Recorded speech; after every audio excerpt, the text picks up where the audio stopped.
The story begins as we watch someone barely managing to stay on a tightrope. Students gossip about how he keeps getting into fights and how he nothing but trouble. Even the parents talk about how dangerous he is. Everybody thinks he is too dangerous to even look at. But that's just how it is because everybody knows he doesn't know how to deal with folks. They straight up diss his looks, saying he won't even dye his hair black. They even have a problem with the color of one of his eyes, claiming he must be cursed. Everybody thinks he is nasty, and the kid eventually falls off the rope. We then see our angry protagonist for the first time, named Sakura. He explains he digs strong folks and doesn't give a damn about the weak. Nearby, some dude's harassing a girl, asking if she wanna do something. She says she wanna smash some eggs on their heads, but that'd be a waste of good eggs. The guy warns her not to act all high and mighty, and he stops her from bouncing. Sakura then explains that what he hates the most are weak people who think they are strong. Sakura interferes with the gang of harassers and tells them that it's too early to be acting so lame. The leader tries to attack Sakura, but sad to say, he is exactly the type Sakura despises. Sakura drops this dude easily and wonders what the hell is going on in his head to make him think he is strong when he ain't. Sakura demands they remember his name and face, so they can warn all the weaklings they know to run when they see him. Sakura is a bit of a psycho, because he also wants them to know his name, so they can tell all the strong peeps how to find him. He announces he is Sakura Haruka from Furin High School. Sakura leaves these jerks, but the girl stops him to say thank you. Sakura is all confused, wondering if she is talking to him. She confirms she is, and Sakura is straight up clear about the fact that he ain't doing that to save her. He only smacked those dudes because they were annoying the hell out of him. Sakura turns down her offer to grub, but she ends up feeding him anyway. She can tell he ain't from around here and ain't too many peeps visiting this spot. She explains that the gang he had just fought has been causing a lot of problems, and the town's public safety has become non-existent. She admits she ain't from around here either and introduces herself as Tachibana. Sakura can't wrap his head around why she is being so nice because most folks would be scared of him, especially after he just beat up 5 guys. Sakura reluctantly chows down the food when she asks him to, but he is blown away by how damn good it is. He wonders if her joint gonna take off, but she corrects him because the dummy is trying to say takeout. Tachibana pointed out his eye and hair colors were all messed up, and he wondered if she had beef with it. She is more amazed than anything, but paranoid Sakura thinks she wanna throw down. Sakura is surprised because normally peeps are disgusted by his looks and demand he dye his hair. Sakura break it down that looks don't mean shit in a fight, and that's why he came to Furin. Furin knew for having students with the shittiest grades, but they are also the elest fighters. They are the ones who slip through the cracks at other schools and end up at Furin. They straight up brawl every day to decide who is on top. They are so dedicated to fighting that they even throw down on holidays, and Sakura is dead set on becoming the top dog. Tachibana peeps out that Sakura has some high-ass goals, but Sakura straight up admits he is dumb as a brick, and fighting is all he knows. But to him, ain't nothing sounds better than scrapping his way to the top, and this place was the perfect fit. It doesn't take long for Tachibana to figure out he is already in school uniform when school ain't starting until tomorrow. It's because he's all hyped up.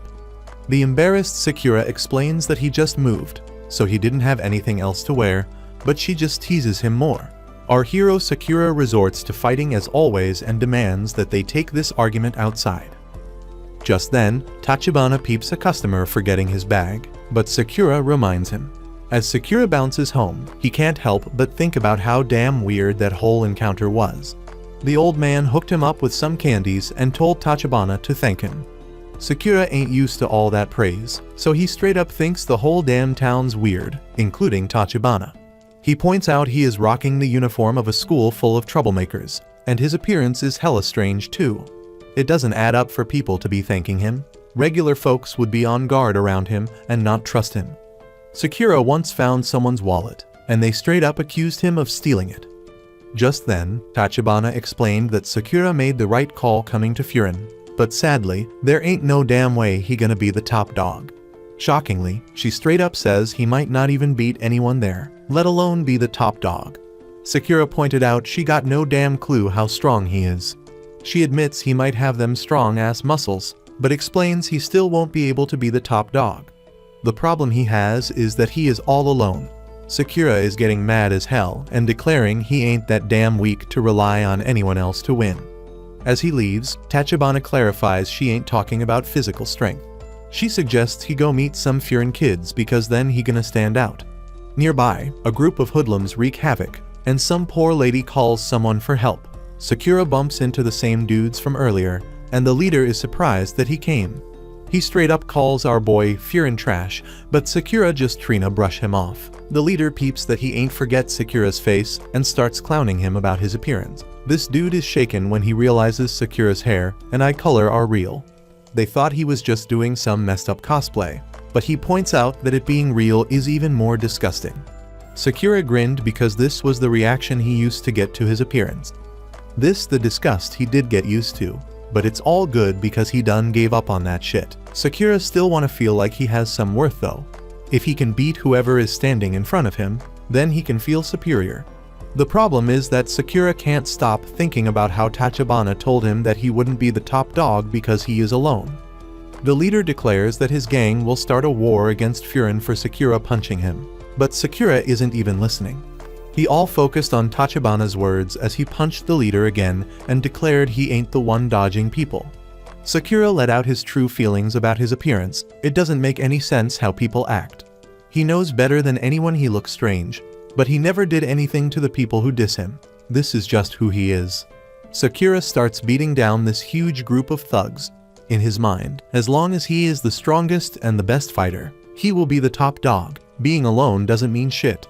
The gang tries to jump him all at once, but it's useless because Sakura is way more skilled than them. Sakura straight up took on any fool getting near him, and the fight was somehow lopsided as hell even though he was outnumbered. Just then, one of them thugs go and snatch up Tachibana, but he pays a damn high price for that dumb ass move because Sakura straight up knock his ass out. Tachibana showed her gratitude, but Sakura gotta break it down once again that them punks just pissed him off. They tried to pull a knife, so he told them idiots to keep the fight fair. One dude tries to creep up on him, but he ends up learning a really valuable lesson. Sakura kept fighting off more of them, but he was stuck defending Tachibana in one spot. He wonders why the hell he is defending her in the first place and reminds himself that helping others never ends well. Still, Sakura keeps holding it down for her, but eventually, one of the thugs uses the knife to slice his leg. Sakura is in a really messed up situation now and think about how that's exactly why he doesn't defend folks. He once again questioned why he decided to help her and get ready to take a bat to the dome. Just then, someone steps in and stops the attack, and Sakura notices this stranger rocking a Furin uniform. This dude shockingly blocked the bat with his back and told Tachibana not to tell a certain person that she was in danger. This guy wiped out the bat wielder and straight up told them punks they did mess up this whole damn town. His buddies arrive, and the guy furiously tells the gang that they're in big trouble. Backup has arrived, but they were disappointed to see so few opponents as they didn't all need to come to fight. Sakura is in absolute shock because he can't wrap his head around why Furin is saving his ass. The thugs are straight up scared shitless when they see this dude named Hiragi, but they think they got this in the bag because they got way more numbers. Hiragi tells the others to handle these fools quickly, so they start straight up wrecking them. One dude goes and attacks Sakura, and Sakura is stuck in a messed up spot because his leg ain't moving. Hiragi saves his ass again and tells Sakura to fall back if he hurts. Sakura gets all pissed and points out that Hiragi ain't his boss, explaining that the thugs were his to take on. Hiragi just tells him to stop moving around because it makes it harder for them to protect him. Sakura is completely shocked, and he looks around to find that the people of the town are cheering on the Furin guys. Sakura can't believe what he is hearing, and Tachibana reminds him about how she said the town's public safety was practically non-existent. But that all changed, and it all thanks to the Furin students. The first thing they did was put up a notice board at the town's entrance. It is straight up to say that if someone brings trouble to the town by harming people or property, they gonna handle them, no matter who they are. Tachibana explains that somewhere along the line, the town's folks give the Fear and students a new name because they fought to protect the town. They are known as the town's Bofurin shield, called Windbreaker. After the fight, all the town's folks come out to thank the boys. Even though they used to be seen as low-level troublemakers, the Furin students now got mad respect in the community. However, they still throw down a lot. They are loved by everyone. but most importantly, they are needed. Sakura was straight up blown away by how damn different this town is because the fighters get treated like heroes. They look like thugs and throw down all the damn time, but ain't nobody scared of them. Sakura feels all sorts of emotions, and he in shock when the townspeople tell him he did a bang-up job holding it down all by himself. Some sweet little old lady even offers to patch up his wound. But Sakura can't handle all that kindness and demands they all cut it out. Tachibana stays calm and starts taking care of his wound, reminding him that she said he was all alone. But she explained that she could see right through him and know he ain't choosing to be alone. She can't fully understand him, but she explains that the people in this town need his strength. Sakura can't process all this shit happening and straight up declares he doesn't need anybody and doesn't want to get involved. Tachibana is quick to point out though, that his actions say something different. She brings up the old man he helped and how he fought hard to protect her. Tachibana says he ain't given up on people, and he doesn't have to. At the very least, she declares that she won't turn her back on him, so she asks that he turn toward her as well. Tachibana is sure this is the way he gonna become who he wanna be. Sakura is still struggling to accept it all, but he makes a wild dash toward the others. He leaps into the air and points out how the delinquents seem to be playing hero now. He admits all this talk about being the town's shield sound damn cool, and he straight up wreck the gang leader who has been terrorizing the town. Everybody watches in shock, and Sakura wonders if peeps are really gonna stick by him there. We find out that this is the story about how a low-level outcast who only knows how to fight becomes the hero of the town. After a while, Sakura rolls up to Tachibana's restaurant, all pissed off because he gotta carry Grandma Sato on his back. He's worried she's gonna hurt herself getting off, but he just tells Granny to hurry it up. But damn, Grandma Sato surprises him with her smooth dismount, and Sakura's fuming because she told him her hips hurt so bad she couldn't walk. The old lady thanks him, but Sakura still ain't sure how to handle all that kindness. Tachibana stops him from bouncing and serves him some grub because it's his entrance ceremony today. It's still mad early, so she determines again that he all pumped to go to school. Sakura denies it, but she completely understands, since Furin got a lot of interesting characters. Just then, this kid named Nairi shows up and straight up faceplants. He asks Tachibana what she thinks of his new uniform, but Sakura points out he's still got the damn tags on his jacket. Nairi manages to rip them off, and Tachibana lets Sakura know they're gonna be in the same grade. Nairi notices Sakura's wild hair and eye, and Sakura thinks he got a problem with it. Nairi is surprised by his attitude and figures Sakura must be going through some tough shit at such a young age. Nairi tries to figure out why a nobody like Sakura ended up in their town. Sakura's insulted, but Tachibana assures him that Nairi acts like that with everyone. Nairi gets all hyped and tells Sakura that Furin High ain't no regular school. The peeps in Bafurin stand up for the locals, protect the weak, and crush the wicked. They some straight up heroes of justice. Everyone who comes to Furin wanna be like them and protect the town too. Nairi's one of them, but he wonders why someone with no ties to Furin like Sakura ended up there. Sakura lays it all out and reveals he there to take the top spot. Protecting the town is cool and all, but there's a whole bunch of strong folks there, and Sakura just wanna be the best among them. Nairi gets all serious and tells him not to talk big if he can't back it up, but his reason for saying that is cause he's scared Sakura gonna go bald. Sakura's done with his little comedy act, so he demands they throw down. But it's getting late, and Nairi got a dip because he wanna do 3 rounds of town patrol before the entrance ceremony. He declares that from today on, he gonna be a hero of justice, but damn, he is showing off how clumsy he is as he heads out. Tachibana straight up notices how hilarious this kid is, but Sakura can't believe a total dork like him wanna be some hero of justice. Tachibana's mad surprised to hear Sakura talking about someone's looks, but Sakura means these dudes like him, always chicken out when it comes to throwing down. To Sakura that's the lamest thing ever. Tachibana says it's just his assumption, but Sakura explains he's seen it go down way too many damn times. Then Tachibana drops some knowledge on him. She points out that the coffee fruit looks way different from the beans she got in her jars. The lesson is, if you only see things from one angle, you ain't never gonna see the real deal. She thinks Sakura shouldn't be so quick to judge and tells him to get to know people better, so he can see who they truly are. Sakura really takes that lesson to heart, but he just thinks she means Nairi is a badass fighter. Tachibana's mad disappointed, wondering if fighting is the only thing he cares about. After Sakura bounces, he still thinks he's onto something. And out of nowhere, someone stops him and offers him some free bread. Dude's hella confused, so the baker explains that the Furin kids always help the town, and he wanna give back. They recognize Sakura as the dude who stood up to the gang the other day, and everybody's talking about him. Sakura doesn't know how to handle the praise and dips, but they insist he takes some sandwiches for lunch. While Sakura's cruising through town, he notices mad other people feeling the same way. He can't figure out what the deal is and wonders what's wrong with all these people, acting way too nice to a guy like him. But then Sakura realizes he was just assuming they'd treat him like crap. Right then, Sakura gets shocked when a girl begs him for help. In some sketchy alley, Nairi gets straight up beat up because he tried to stop some dude from hassling a girl. The guys mock him saying he ain't gonna protect the town, because he's the one who needs protection. Nairi tries to make them take it back, but they just push him around. Then those guys get hella surprised when Nairi declares that anyone causing pain or messing up the town is gonna get wiped out by the Bafurin.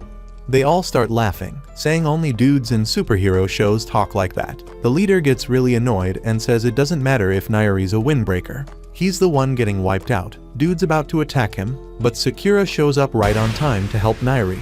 Nairi's mad shocked and wonders why Sakura's saving him, but Sakura doesn't even pay him any attention. The bullies are laughing because Sakura steps in to save his buddy, but Sakura's insulted by that. He reveals it ain't true, and he just hates weaklings that think they strong.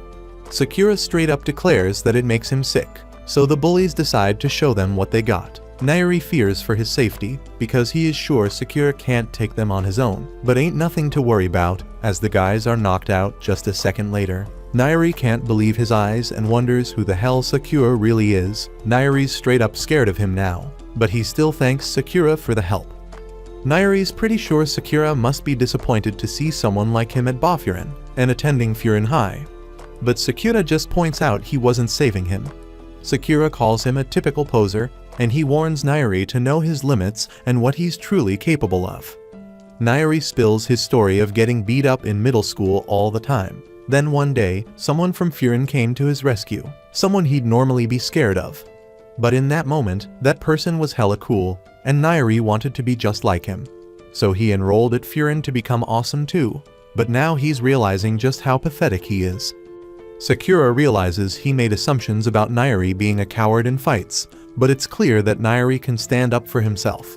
Sakura tells him he's a weak fighter, but there might still be a chance he's not totally lame. Nairi's mind is blown, and the girl he protected shows up to thank him for having her back. She thanks Sakura too, but he tries to bail. Nairi stops him and pulls out his little notebook again. He bombards Sakura with questions about his height, weight, blood type, and hobbies. The kid goes nuts analyzing Sakura and taking notes like crazy. Sakura cuts him off, so Nairi explains he likes gathering data on guys he admires and finds cool. Sakura basically tells him to do his thing, so Nairi takes it as an invite to observe Sakura up close and personal. Nairi offers to give him a tour, claiming he may not be much help in a fight, but he's the best damn guide when it comes to the town and its people. Sakura's taken aback when Nairi declares he can guide Sakura all the way to the top, but in the next moment, Nairi gotta push Sakura to get a move on. But Sakura's all about chowing down cause he gets hella hungry after throwing down.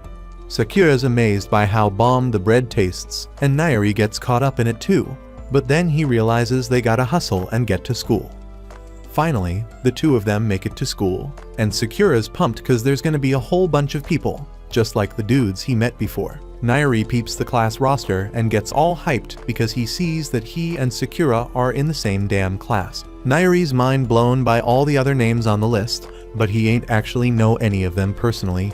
They just people he looks up to. Sakura don't think it matters who's in their class, but Nairi points out they're gonna be spending a ton of time with these folks. Right then, Nairi gets shocked by this one name in particular, and Sakura points out he looking really drained. Nairi shakes it off and asks Sakura to try and be friendly with everyone in class, maybe even flash them a smile. Sakura thinks Nairi must be kidding, but Nairi reminds him that the Bafurin peeps came together to protect the town. Sakura ain't from around there, so these dudes definitely gonna ask why he came to Furin. Nairi thinks it's crucial to show that Sakura ain't no threat, and he ain't the enemy of Bafurin. but Sakura ain't even paying attention, cause he busy getting warmed up. Nairi wonders why, and he's shocked when Sakura says he just preparing for anything. Nairi's disappointed cause Sakura ain't listening, and he points out that even the slightest misunderstanding as an outsider could turn the whole damn school against him. Sakura doesn't even give a damn if every single person turns on him, and he reminds Nairi that he there to fight his way to the top. Sakura struts into the class, and Nairi freaks out cause it's hella obvious that everyone is staring at him. The class full of some hardcore looking students, but Sakura couldn't ask for a better crowd. One student knows who Sakura is, but Sakura's on high alert. Nairi apologizes for him and instantly recognizes the student from his book. Then this kid says he's Jack Sparrow. Sakura falls for it at first, and Nairi had no freaking clue this cold-looking dude could be such a prankster. Nairi knows his name's actually Suo, and Suo says his eye patch seals away an ancient Chinese spirit in his right eye. Sakura loses his temper when he realizes this kid's all talk. But then Suo gets serious and steps up to Sakura. The vibe gets tense, and Nairi's thinking people from out of town really get treated as anomalies. Sakura gets ready to throw down, and Nairi's scared there might be no way to stop it. Just then he's shocked when Suo just pets Sakura on the back, and compliments him for being the star of the main street brawl that happened the day before. The other students wonder what he's talking about, so Suo explains that before Hiragi showed up, Sakura was already holding it down and protecting the town. Nairi had no clue about this. The other students start gathering around Sakura. There were rumors about some unknown student in their uniform, and they glad this person did a solid job helping the town. They get a bit too close for comfort, but Nairi figures it's better than them turning on Sakura. It's pretty clear they don't see him as an enemy, so Nairi relaxes because the person he was scared of before should be cool with Sakura too. These dudes still wonder why Sakura came to Furin in the first place, so Sakura spills that he came to snatch the top spot. They all surprised, so Nairi tries to explain that Sakura ain't there to hold them down and beat them up. But Sakura says he actually is, but his new buddy steps in and tells him to chill. Just then a table gets tossed, and it's some straight up terrifying student. Sakura gets an excited look on his face, but Nairi begs him not to fight this guy. He's the most dangerous dude in their class, maybe even the whole school, and his name's Kyotaro. Sakura declares he prefers fighting mad dogs like him, so Kyotaro says he'll crush him. Kyotaro throws a powerful punch, and Nairi's shocked when he realizes that Suo instantly moved him out of the way. Sakura dodges it too and gives props to Kyotaro, saying he's the type he expected to see at Furin. Kyotaro gets even more pissed, but Sakura's loving every second of it, because that's exactly what Sakura was hoping for. Nairi is shitting bricks, but Suo is pumped to see some shit go down. Suo explains that Sakura screwed up by claiming he'd be the top dog in front of Kyotaro. Sakura's trying his damn best to dodge Kyotaro's attacks, while Suo spills that Kyotaro's been repping Furin High School since his middle school days. Because of his dedication, Kyotaro was the only one allowed to call himself Bofferin before officially starting shit.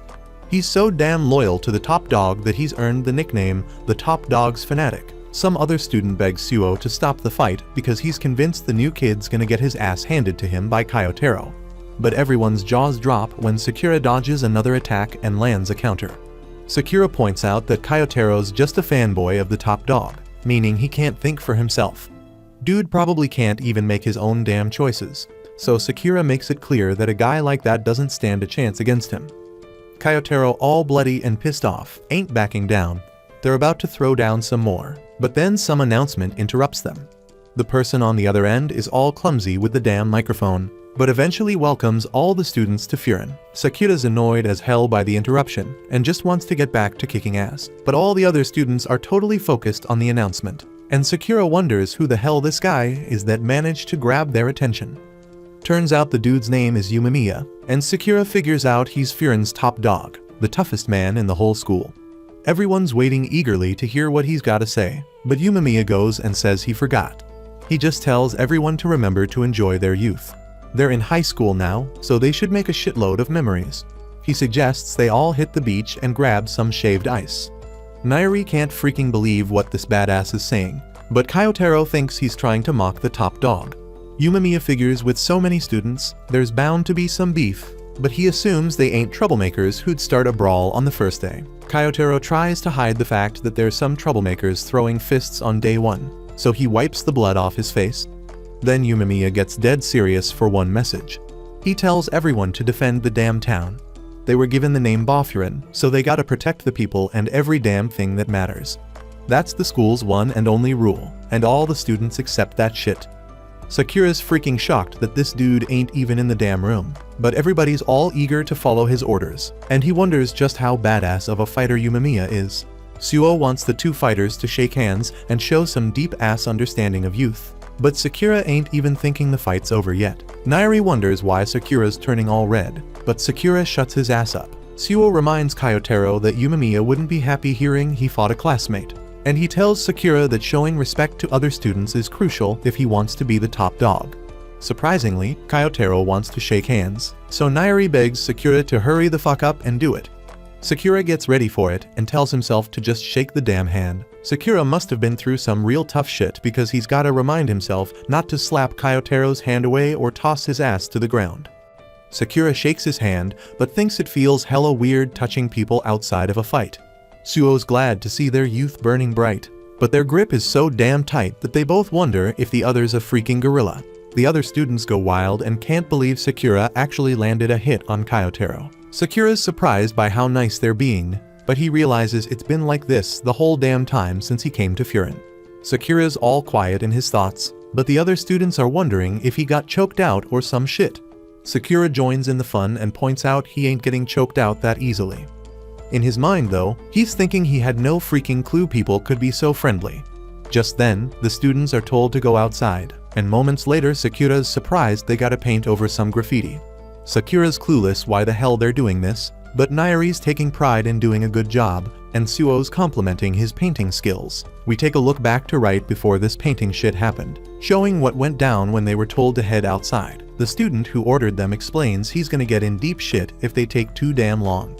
It took them almost 8 minutes to get their asses out there, so Haragi explains toddlers could move faster than these dummies. Sakura tells Nairi he saw Haragi when he saved Tachibana, but Haragi overhears and gets furious.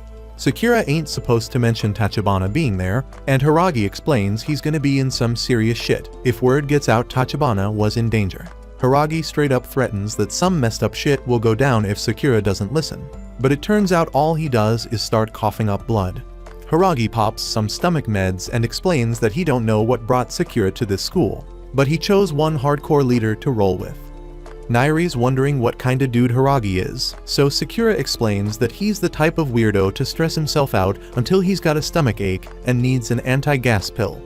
Nairi's taking mad notes on Haragi and says it's because Haragi's one of the school's 4 kings. Yumemiya's sitting at the top of Bofurin, and right below him are his generals, the 4 kings. Each one's like a captain for all 3 years of a class. Haragi splits the students into groups with a 2nd or 3rd year as the captain, and he says they're gonna patrol the town. Haragi is the captain of Sakura's group, which also includes Nairi, Suo, and Kyotaro. Kyotaro and Sakura are in the same group because Yumemiya told Haragi to keep a close eye on the troublemaking fistfighters. The guys are shocked that he knows about the fight, so Sakura points out he was just defending himself. Haragi's gotta pull them apart so they can keep patrolling. Sakura points out all they doing is walking around, and wonders why they ain't beating up some intruders. But Haragi explains that it'd be offense, not defense. Just walking around in their uniforms is enough to scare off the smaller crews, so that's the plan. Sakura thinks it's hella boring, but Haragi points out that only liking fights doesn't make him much fun either. Right then Haragi does his duty and helps an old man on a ladder. Turns out they're painting over graffiti because that's part of Bofurin's job. When they're done, they get some grub as a thank you. Haragi gets why Sakura's all about fighting because all them other Bofurin guys used to be the same way. But eventually they realize being needed by the townspeople is fun too. Sakura gives it some thought and takes a bite of the snack. They come across a tunnel where Sakura spots a symbol of a damn ugly dog.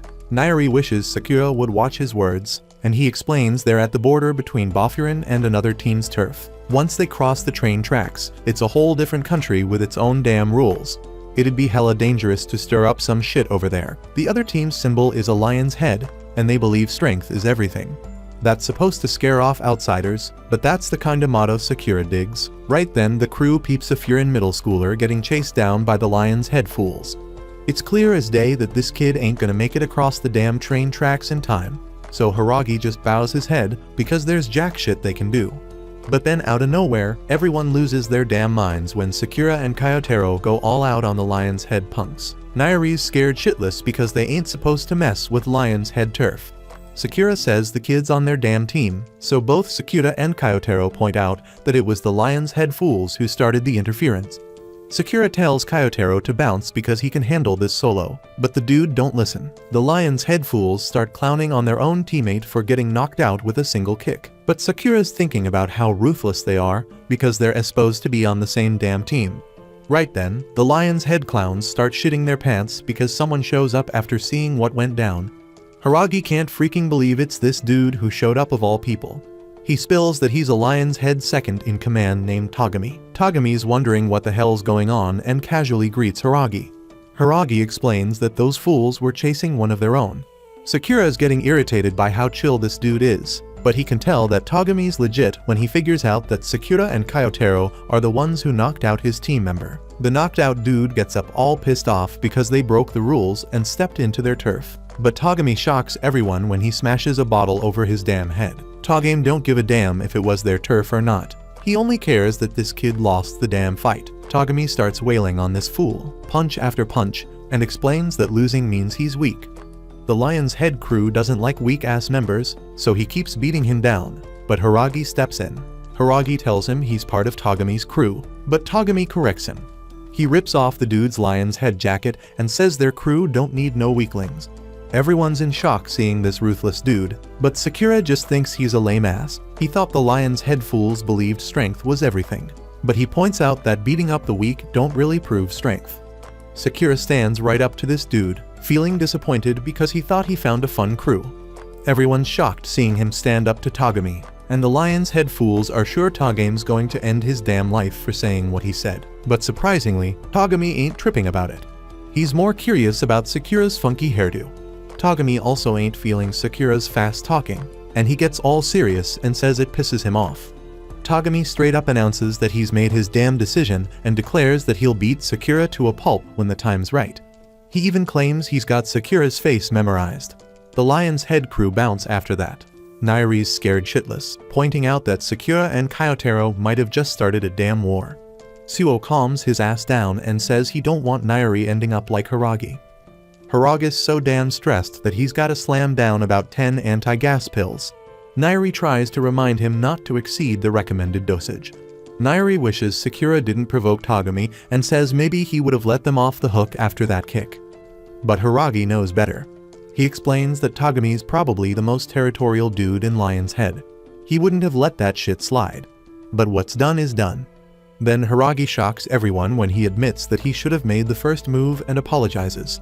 He tells some middle schooler named Sasaki to come with them, so they can report to Yumamiya. Sakura can tell Hiragi's stomach is really acting up now, so he wonders if Hiragi's really scared as hell of reporting to Yumamiya. Yumamiya sounded pretty laid back during his announcement, so Sakura's wondering what kind of dude he really is. They get to the rooftop of the school, and everyone's amazed at how freaking dope it looks. Hiragi approaches Yumamiya, and Sakura gets ready to meet the big boss at the school. But all the students are straight up shocked when Yumamiya's just psyched about his damn plans. The fool wants to barbecue with everyone in the summer, and Sakura's wondering if this dude's really the top dog. Hiragi then says they've got a problem on their hands, but Yumamiya says he already knows all about it. That makes no sense since nobody could have told him about what happened yet. But it turns out that he's just talking about his damn plants. The rest of the crew's finally catching on to why Hiragi despises reporting to Yumamiya. The dude never listens to a damn word you say. Sakura tries to get his attention, but Kyotaro gets pissed off because he ain't letting anyone talk to his idol. Dude's ready to throw hands, but then he remembers Yumamiya's right here and wouldn't approve. So they all end up chilling and Yumamiya goes on and on about his plant empire, when they should be focusing on the real deal. Sakura can't even tell one plant from another, and while Yumamiya might be a good dude, Sakura's more confused than ever about why he's got mad respect from so many people. After sitting through Yumamiya's plant lecture for what feels like an eternity, this kid who got his ass whooped speaks up and spills about what went down today. He saw a shoplifter causing havoc in town, so he tried to chase him down. But before he knew it, He wandered straight into the Lion's Head territory. The goons were hot on his trail, and he had zero chance of outrunning them. Just when he was about to give up, Sakura and Kyotaro swoop in like heroes and save his sorry ass. Homie admired the Furin students so much that he wanted to be like them. But all he did was start a full-on brawl with the Lion's Head, dragging everyone into the mess. And for that, he's genuinely sorry. Yumemiya calls out Sasaki by name and gives him props for doing what he did. Sure, he may have inadvertently caused a war, but he did it while trying to protect the people of this town, so he has nothing to be sorry for. As for the war, he doesn't have to worry about it since Yumemiya says he will personally handle it. But real talk, he's dying to know how Sakura and Kyotaro pulled off the rescue. So Sasaki explains that they kicked one of the guys off his feet. Yumemiya knows damn well the Lion's Head ain't gonna be cool with that, but he can't help but find it hella amusing. Hiragi steps up and apologizes because all this craziness went down while he was supposed to be keeping an eye on them. But Yumemiya ain't laying blame on him because mistakes happen all the freaking time. And then Nairi rats out Sakura for making shit worse by taunting Togami. So Sakura explains that he couldn't stand Togami talking about strength being the only thing that matters, while the dude's just picking on the weak. So he said it to his face with no regrets. Yumemiya gets what went down, so he gets up and Sakura thinks he's about to throw down. But he just pats him on the head and says he was thinking the same damn thing because those dudes got a messed up mindset. And on another note, Yumemiya heard about Sakura's Main Street heroics yesterday, and today he saves Sasaki, so Yumemiya gives props to Sakura for looking out for the peeps here. Kyotaro's hella jealous because Sakura's getting all the attention, and Sakura's feeling some weird sense of ease around him. He's starting to get why folks are drawn to him all the damn time. It's because he's got this presence that makes anyone feel safe. But Sakura ain't letting himself get all cozy with that warmth, so he straight up slaps Yumemiya's hand away. Right then and there, Hiragi gets a call from his boy Kaji, but all he hears are the words Lion's Head before the call cuts off. Yumemiya asks if something's up, but before they know it, they hear a voice on a megaphone. They all look down to the courtyard and see some dude dragging one of the students who knocked the hell out. He claims he's the top dog of Shishitorin, otherwise known as Lion's Head, and his name's Tomiyama. This dude's come here today and kicked the shit out of hella Furin students because he wants to have a fair and square brawl with Yumemiya. And his smile shows just how damn pumped he is for it. Nairi's losing it because the leader of Lion's Head's here in the flesh, while Sakura's getting all hyped because he knows Tomiyama gotta be stronger than Togami. Just then, Sakura feels this crazy presence behind him, but he can't quite put his finger on it. So when he sees Yumemiya bouncing, he starts tailing him, and the others follow too. Once they're all outside, Yumemiya tells them to stay the hell out of this one. But Sakura being Sakura and insists on throwing down. Yumemiya gives him a cold-ass warning, straight up saying he don't repeat orders twice. Sakura's hit with a wave of obedience, because he knows he would have caught a fist to the face if he talked back just now, but he's clueless as to how Yumemiya's whole demeanor switched up so damn quick. He steps up to Tomiyama and calls him out for still holding on to one of the Furin students by their hair, but Tomiyama just brushes it off and straight up laughs in Yumemiya's face about what he did. Sakura's thinking this dude must be hella strong or straight up crazy to have the balls to diss Yumemiya to his face like that. And all he really wants right now is to go head to head with Yumemiya, one-on-one, because he's got a legit reason after what Sakura and Kyotaro pulled. Yumemiya just stays chill while Tomiyama keeps circling him, still begging for a fight like a kid who wants to go party. But then Yumemiya speaks up and says that while it might be true that Furin started it by knocking out that dude under the bridge, Tomiyama has gone way harder in retaliation, so he thinks they can call it even now. Tomiyama agrees that what he's done is enough to at least call it even for now. But that doesn't mean things are settled as he throws a kick at Yumemiya's face. Yumemiya catches it, but Tomiyama wasn't actually trying to sneak attack him. He just wants to start more shit, so he has a reason to throw down with Yumemiya. It doesn't make any damn sense why he's so hell-bent on fighting. So Yumemiya asks him what his endgame is. Tomiyama says it's not necessarily because he wants a brawl, but because he wants Yumemiya. Over at Lion's Head, he's been mad lonely ever since he took the top spot. But Yumemiya, on the other hand, has mad friends to kick it with. So Tomiyama came up with a logical solution. Take over all of Furin so he can have some damn fun too. Yumemiya gets where Tomiyama's coming from, but before he can even try to reason with him, some other members of Lion's Head show up, while Tomiyama's all confused as to why they're here because he didn't call for backup. They straight up tell him it was a dangerous move to go solo and attack Furin High like this. Sakura and the others step up to join Yumemiya, and even though he tells them to fall back again, Sakura stands his ground, because while he respects a fair duel, he won't stand for a jumping. Tomiyama's getting frustrated because he was about to have a legit showdown with Yumemiya, so he wants everyone else to bounce already. But Togami doesn't think a duel's gonna go down today, especially with the whole damn student body watching them. Yumemiya peeps what's about to go down, so he shouts for all the peeps in the classes to stay put as he steps forward, saying he'll take on Tomiyama in a duel like he wanted. He just wants him to tell his crew to back off so shit doesn't get messy. Tomiyama's all stoked to finally get his match. But then some punk from Lion's Head starts dissing Yumemiya, calling him a softie, and that sets off Kyotaro, who can't stand no Yumemiya haters. Then another one starts clowning Suo, saying he's so basic he needs accessories to stand out. But with how he holding his hands like an anime girl pose, Suo just finds it cute as hell. Togami steps in, telling everyone to chill for a second. Then he tells Tomiyama that if he really wants a duel, they should save it for another time because it's getting dark already. If they start fighting in the dark, they won't be able to fully appreciate how badly they beat down the Furin students. Sakura fires back, saying the only face getting smashed in will be Togami's face. And since Tomiyama can see there's some serious tension between those two, he suggests they turn the duel into a team match instead. They can have a bunch of one-on-one battles, with Yumemiya facing off against Tomiyama, Togami against Sakura, Kyotaro against Yukinari, and finally Suo against Kanema. Yumemiya ain't having it, saying if it's a duel he wants, the two of them are enough. But now Tomiyama wants to turn it into a full-on tournament because that sounds way more fun to him. Sakura and the others agree to the terms, but just when they think it's settled, another Lion's Head dude shows up and wants in on the action. He's got beef with Hiragi, and Hiragi's down to throw down, so he joins the tournament too. With everything sorted, Tomiyama declares that the fate of the Lion's Head crew is on the line, so they better in their best and have fun. Later, they all hit up the cafe to eat some food and chill.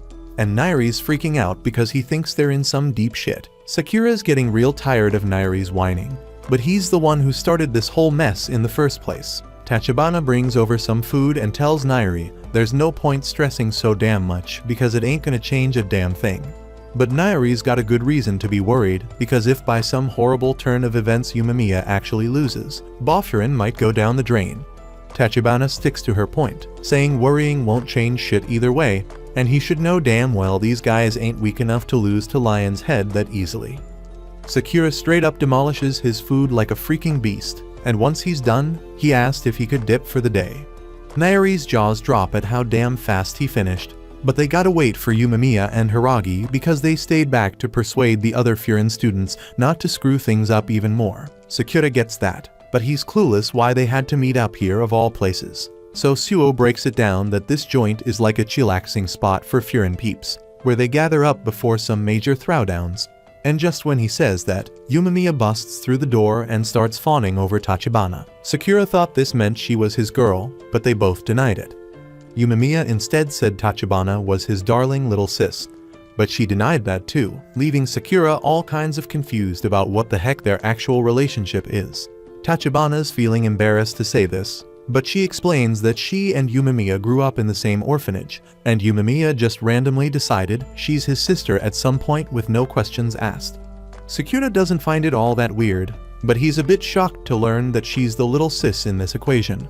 She says she's only 16, but he thought she was at least 20 or something because she acts way too mature for her age. But as he's saying this, Kyotaro goes and throws a damn chair at him, getting on his last nerve. But what really freaks him the hell out is the way Yumemiya's looking at him, like he's about to unleash some serious pain on Sakura.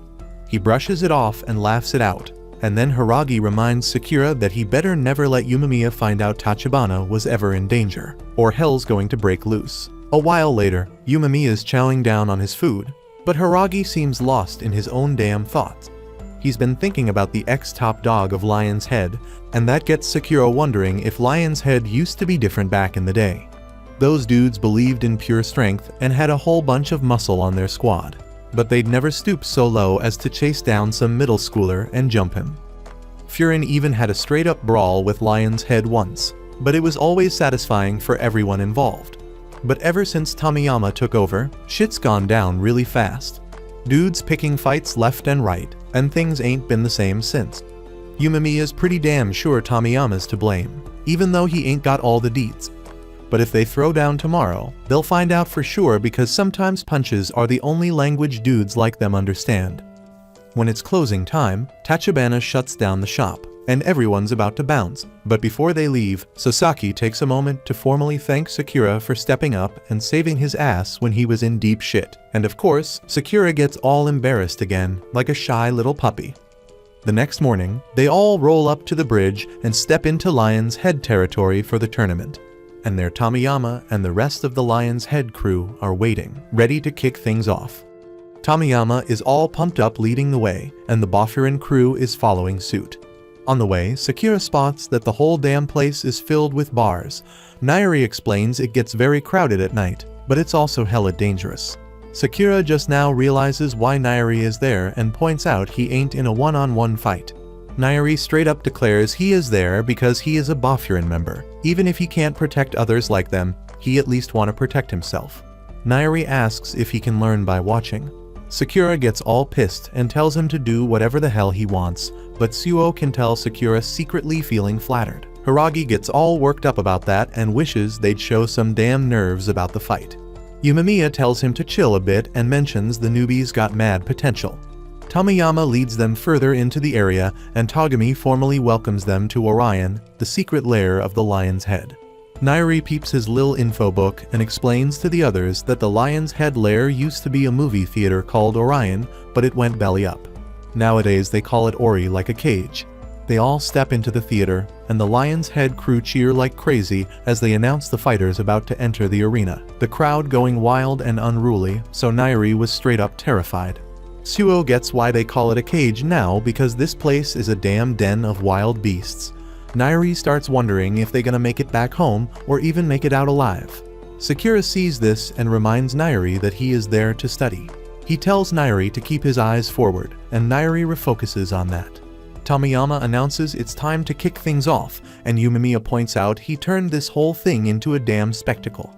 Yumemiya tells his crew that even though it's a big event, the only fight that truly matters is his one-on-one with Tomiyama.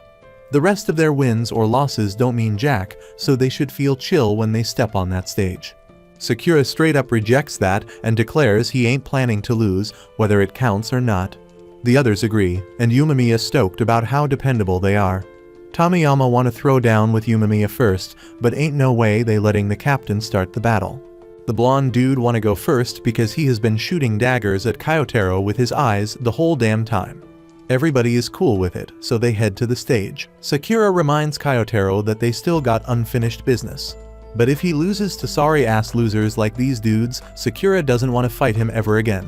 Kyotaro, as always, ain't got no words and just heads to the stage. The blonde dude's name is Yukinari, so Nairi looks him up in his lil book. Yukinari is known for being a heavy hitter, breaking ribs with just one punch. Suo tells them not to worry though, because Kyotaro is pretty much the same. But Yumemiya straight up shocks them when he says they ain't even in the same league. On stage, Yukinari annoyed by Kyotaro's stare. He pulls a dirty trick to distract Kyotaro, faking something bad happened to Yumemiya. Yukinari takes advantage and lands a punch, calling Kyotaro an idiot for losing focus in a fight. Sakura knows ain't nothing to worry about though. Kyotaro just building up his rage and straight up wrecks Yukinari. He calls Yukinari an idiot and reminds him to show respect when talking about Yumemiya. Yukinari knocked the hell out, but Sakura was just disappointed by how weak he was. The Lion's Head dudes can't believe he got knocked out so easy and wonder who the hell this Bofurin newbie is. Nairi points out Kyotaro only needed one punch, and the Lion's Head dudes getting concerned. Tomiyama, on the other hand, finding it amusing how tough Kyotaro is. The Bofurin dudes peep them and see how focused Togami is. Now Tomiyama want to throw down with Kyotaro, so Togami has to tell him to chill and wait for his turn. Nairi straight up stunned by their reaction. They don't give a damn about the dude who lost, they are out here complimenting the opponent. Nairi is more certain than ever that there's definitely something off about these two dudes. Yumemiya points out Kyotaro has always been tough as nails, so it ain't no surprise a punch to the face doesn't faze him. Nairi was still shocked by it, but Sakura ain't because he had already gone up against Kyotaro. The others are stoked because this means Sakura finally accepts Kyotaro's strength, but Sakura is too embarrassed to admit it. While they argue, Yumemiya peep the Lion's head leaders. Tomiyama wondering how Tagami would take down Kyotaro if they had to throw down. Yumemiya watching closely because Tagami is so focused that he doesn't even answer Tomiyama. His seriousness got Tomiyama all hyped for more fighting, so he tell a couple of his dudes to clear the stage. The dudes are tired of dragging Yukinari, so they just decide to toss him off the stage onto the ground. They clowning Yukinari for being so weak and kicking his knocked out body, which makes Nairi call them out for being straight up awful. Nairi is horrified when Sakura tells the two dudes to not even talk near him. He never want to hear them talk about being worshippers of power ever again. And it embarrasses him just hearing wimps like them speak. Suo joins in and points out that kids like them just won't understand till they get defeated. The dudes getting furious and wondering if they looking for a fight. Their anger turns to straight up terror though, when Tomiyama dead serious tells them to step back because they ain't their opponents. Sakura all eager to throw down next, but Suo declares it's his turn to fight the quiet kid. Suo points out his opponent looking hella stressed, so they should get some exercise. The kid named Kanema, and all the Lion's Head dudes cheering him on. As Suo getting ready to fight, he explained he thought Sakura was dumb for aiming for the top spot. Sakura getting furious, but Suo explained he was wrong. He thought Sakura's words were empty and meaningless, but now he knows Sakura actually got some backbone. Suo thinks that's dope as hell, and he gonna give it his all so he can keep up with Sakura. Sakura never knows what to say in these situations, so he just tells Suo to hurry the hell up and get on stage. Nairi searching for info about Kanuma in his book, but Sakura is more interested in learning about Suo. Nairi explains Suo was famous for being strong in middle school. Sakura can tell that just by looking at him, but unfortunately Nairi ain't got no more info. Hiragi explained he heard about Suo quite a bit too, but he ain't got no details about him either. Same goes for Yumemiya, but he could tell from the moment they met that Suo a kind dude. On stage, turns out Kanuma pissed as hell after seeing Yukinari get knocked the hell out. Suo points out that this ain't like the Lion's Head dudes because they treat their own members like crap. Kanuma reveal he had known Yukinari his whole damn life and they always had each other's back. Suo points out he only wheezes when he is a victim, and that's some childish behavior. Suo straight up clowning him, talking to him like he a lil boy, and Sakura thinking about how the look on Suo's face ain't that of a gentleman. Suo's mockery make Kanuma attack, but everybody is shocked when Suo dodge that shit easy. Everybody watch as Suo keep clowning him, suggesting they both start acting like grown-ass adults now. Kanuma is scared as hell because he can't understand how Suo got behind him so damn quick. He decide to attack faster, but just end up getting tossed to the ground. Every attempt at landing a hit fails, and Kanuma getting even more frustrated when Suo keep insulting him. Suo just playing with this dude, and Nairi is amazed because he making it look like his opponent tripping all on his own. The crowd getting annoyed with Kanuma and telling him to stop letting himself get played. Kanuma think about how they ain't got a damn clue what it's like to have every damn move you make easily countered, and he wish they could try and throw down with Suo. Yumemiya realize Suo ain't no regular gentleman, and Sakura points out he ain't got an ounce of kindness. He is hella ruthless, tormenting a weaker opponent and making him look like a damn fool. Kanuma gets straight up wrecked, so makes it clear how big the skill gap is between them. Sakura says he'd want to end himself if he was Kanuma, but of course he ain't ever gonna be in that position. Hiragi is surprised to see Suo trying to prove a point in this fight, and Yumemiya figures it's because he got influenced by someone else. Nairi realize that too and think about how Suo want to keep up with Sakura. Suo's fight got Sakura's attention, so he wondering how he can get Suo to seriously throw down with him. The fight keeps going, but it's clear as day that Suo playing with Kanuma. Suo barely got a move to dodge all his attacks, and he dropped Kanuma once again. The crowd turning against Kanuma, and he is horrified when he sees that Tomiyama has fallen asleep watching the fight. What's even worse is that Tagami ain't impressed at all, and he remembers what happened to that weakling under the bridge. Kanuma starts panicking, and his heart racing like crazy. Suo sees this better than anyone, and he explains that Kanuma finally starting to figure out what it takes to be a grown-ass adult. Kanuma losing his damn mind, so he goes in for an attack, but Suo shut him down right then and there. Kanuma was shocked when Suo revealed he already knew what going on in his head. Suo assumes Kanuma imagining himself turning into the person he used to mock. And that's good for him because the answer to being an adult is imagination. Kanuma is scared as hell, but Suo calmly points out he can move on to the next step now. Suo keep being ruthless with his teaching, explaining to Kanuma that he need one more thing to turn his imagination into reality. Suo gets ready to attack, so Kanuma begs him to stop. Right then Togami asks Suo to end the fight. Kanuma doesn't get why, so Togami just tells him he humiliated them enough.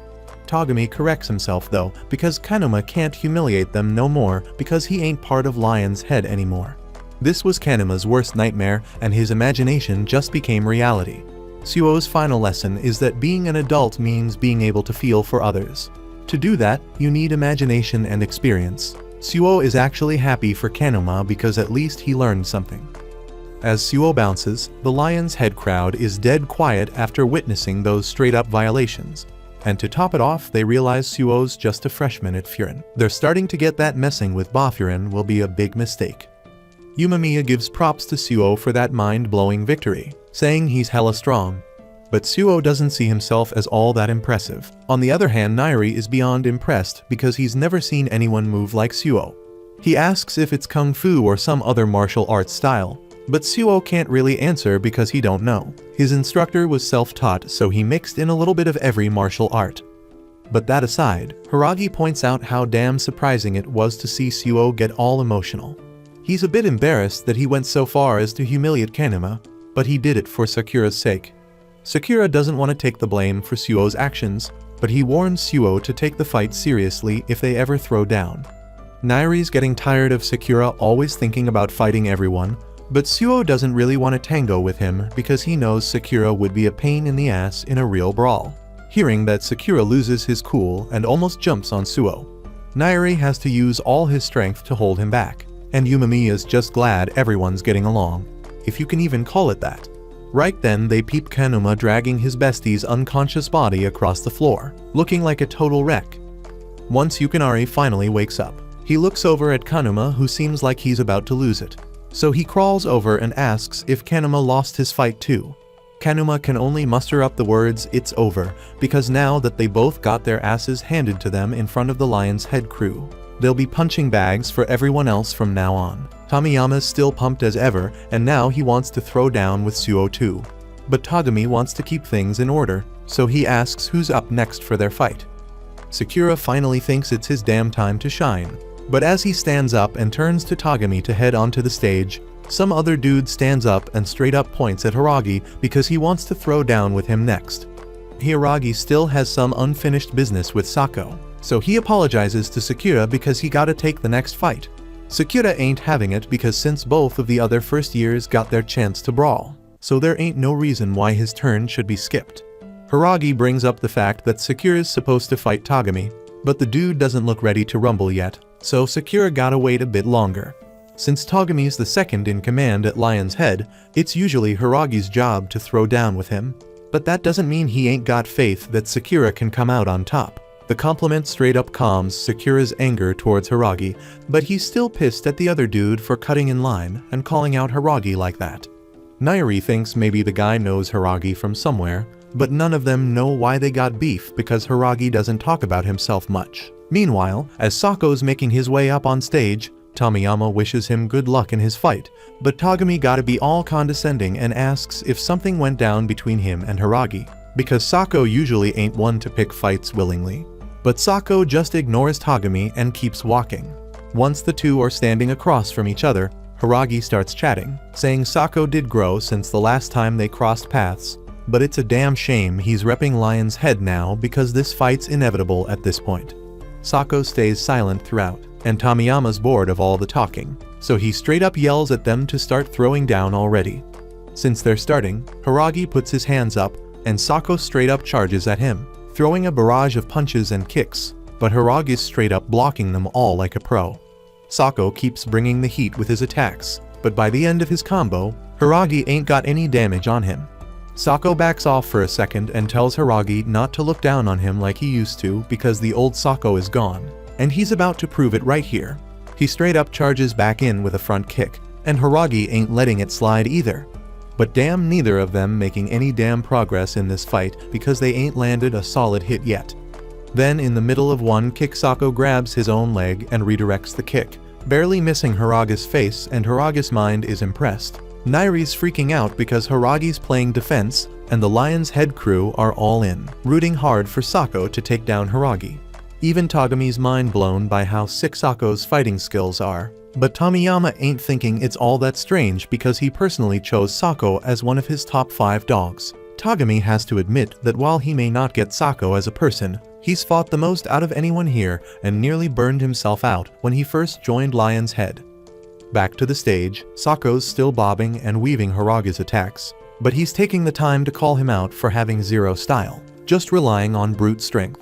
Sako's saying Hiragi ain't changed one damn bit, but Hiragi can see the transformation in Sako, especially with how chatty he's getting right now. Hiragi remembers Sako never opening his mouth the whole damn time he was teaching him how to throw down. But bringing up the past pisses Sako off and makes him charge at Hiragi one more time. But this time he's speeding up like crazy. He catches Hiragi off guard, knocking him back with a kick to the damn face. Everybody's jaws drop seeing Hiragi get knocked out so damn easily. Sako stands tall over him, wondering when the hell Hiragi got so weak. He blames Hiragi's weakness on hanging out with all these damn Furin clowns.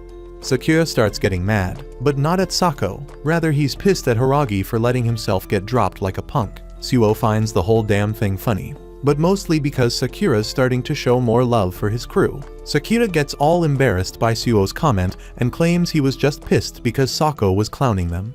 But Yumemiya steps up and tells everyone to chill because it ain't over yet. Then he turns to Sako and reminds him that Hiragi is one of the 4 kings of Bafurin, and specifically he is their Tamonten.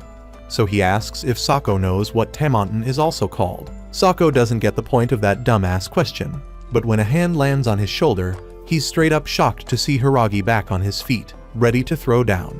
It's been a minute since he got kicked like that, so he really felt it. But he knows it made him look weak as hell. He gives props to Sako for getting so damn strong since their last encounter, like a whole new person. But as the Tamonten of Bafurin, he gotta flex a little, so he pops his stomach meds and gets ready for round 2. We go way back to middle school when Sako was caught up in some serious bully drama. The dude was just trying to do his own thing and getting good grades, but these haters couldn't stand him shining. They came at him hard, throwing down fists like there was no tomorrow. But then Hiragi swoops in like a hero to save the damn day. Fast forward to the present fight. The shit is turned into a straight up slugfest. Both sides throwing punches left and right, taking hits and dishing them out. The crowd's faces frozen in amazement at what's going down. Even Sakura can't wrap his head around how freaking strong Hiragi is. Suo lets Sakura know that Hiragi had to be a beast to earn a spot as one of Bafurin's kings. The whole damn town knows he's a force to be reckoned with.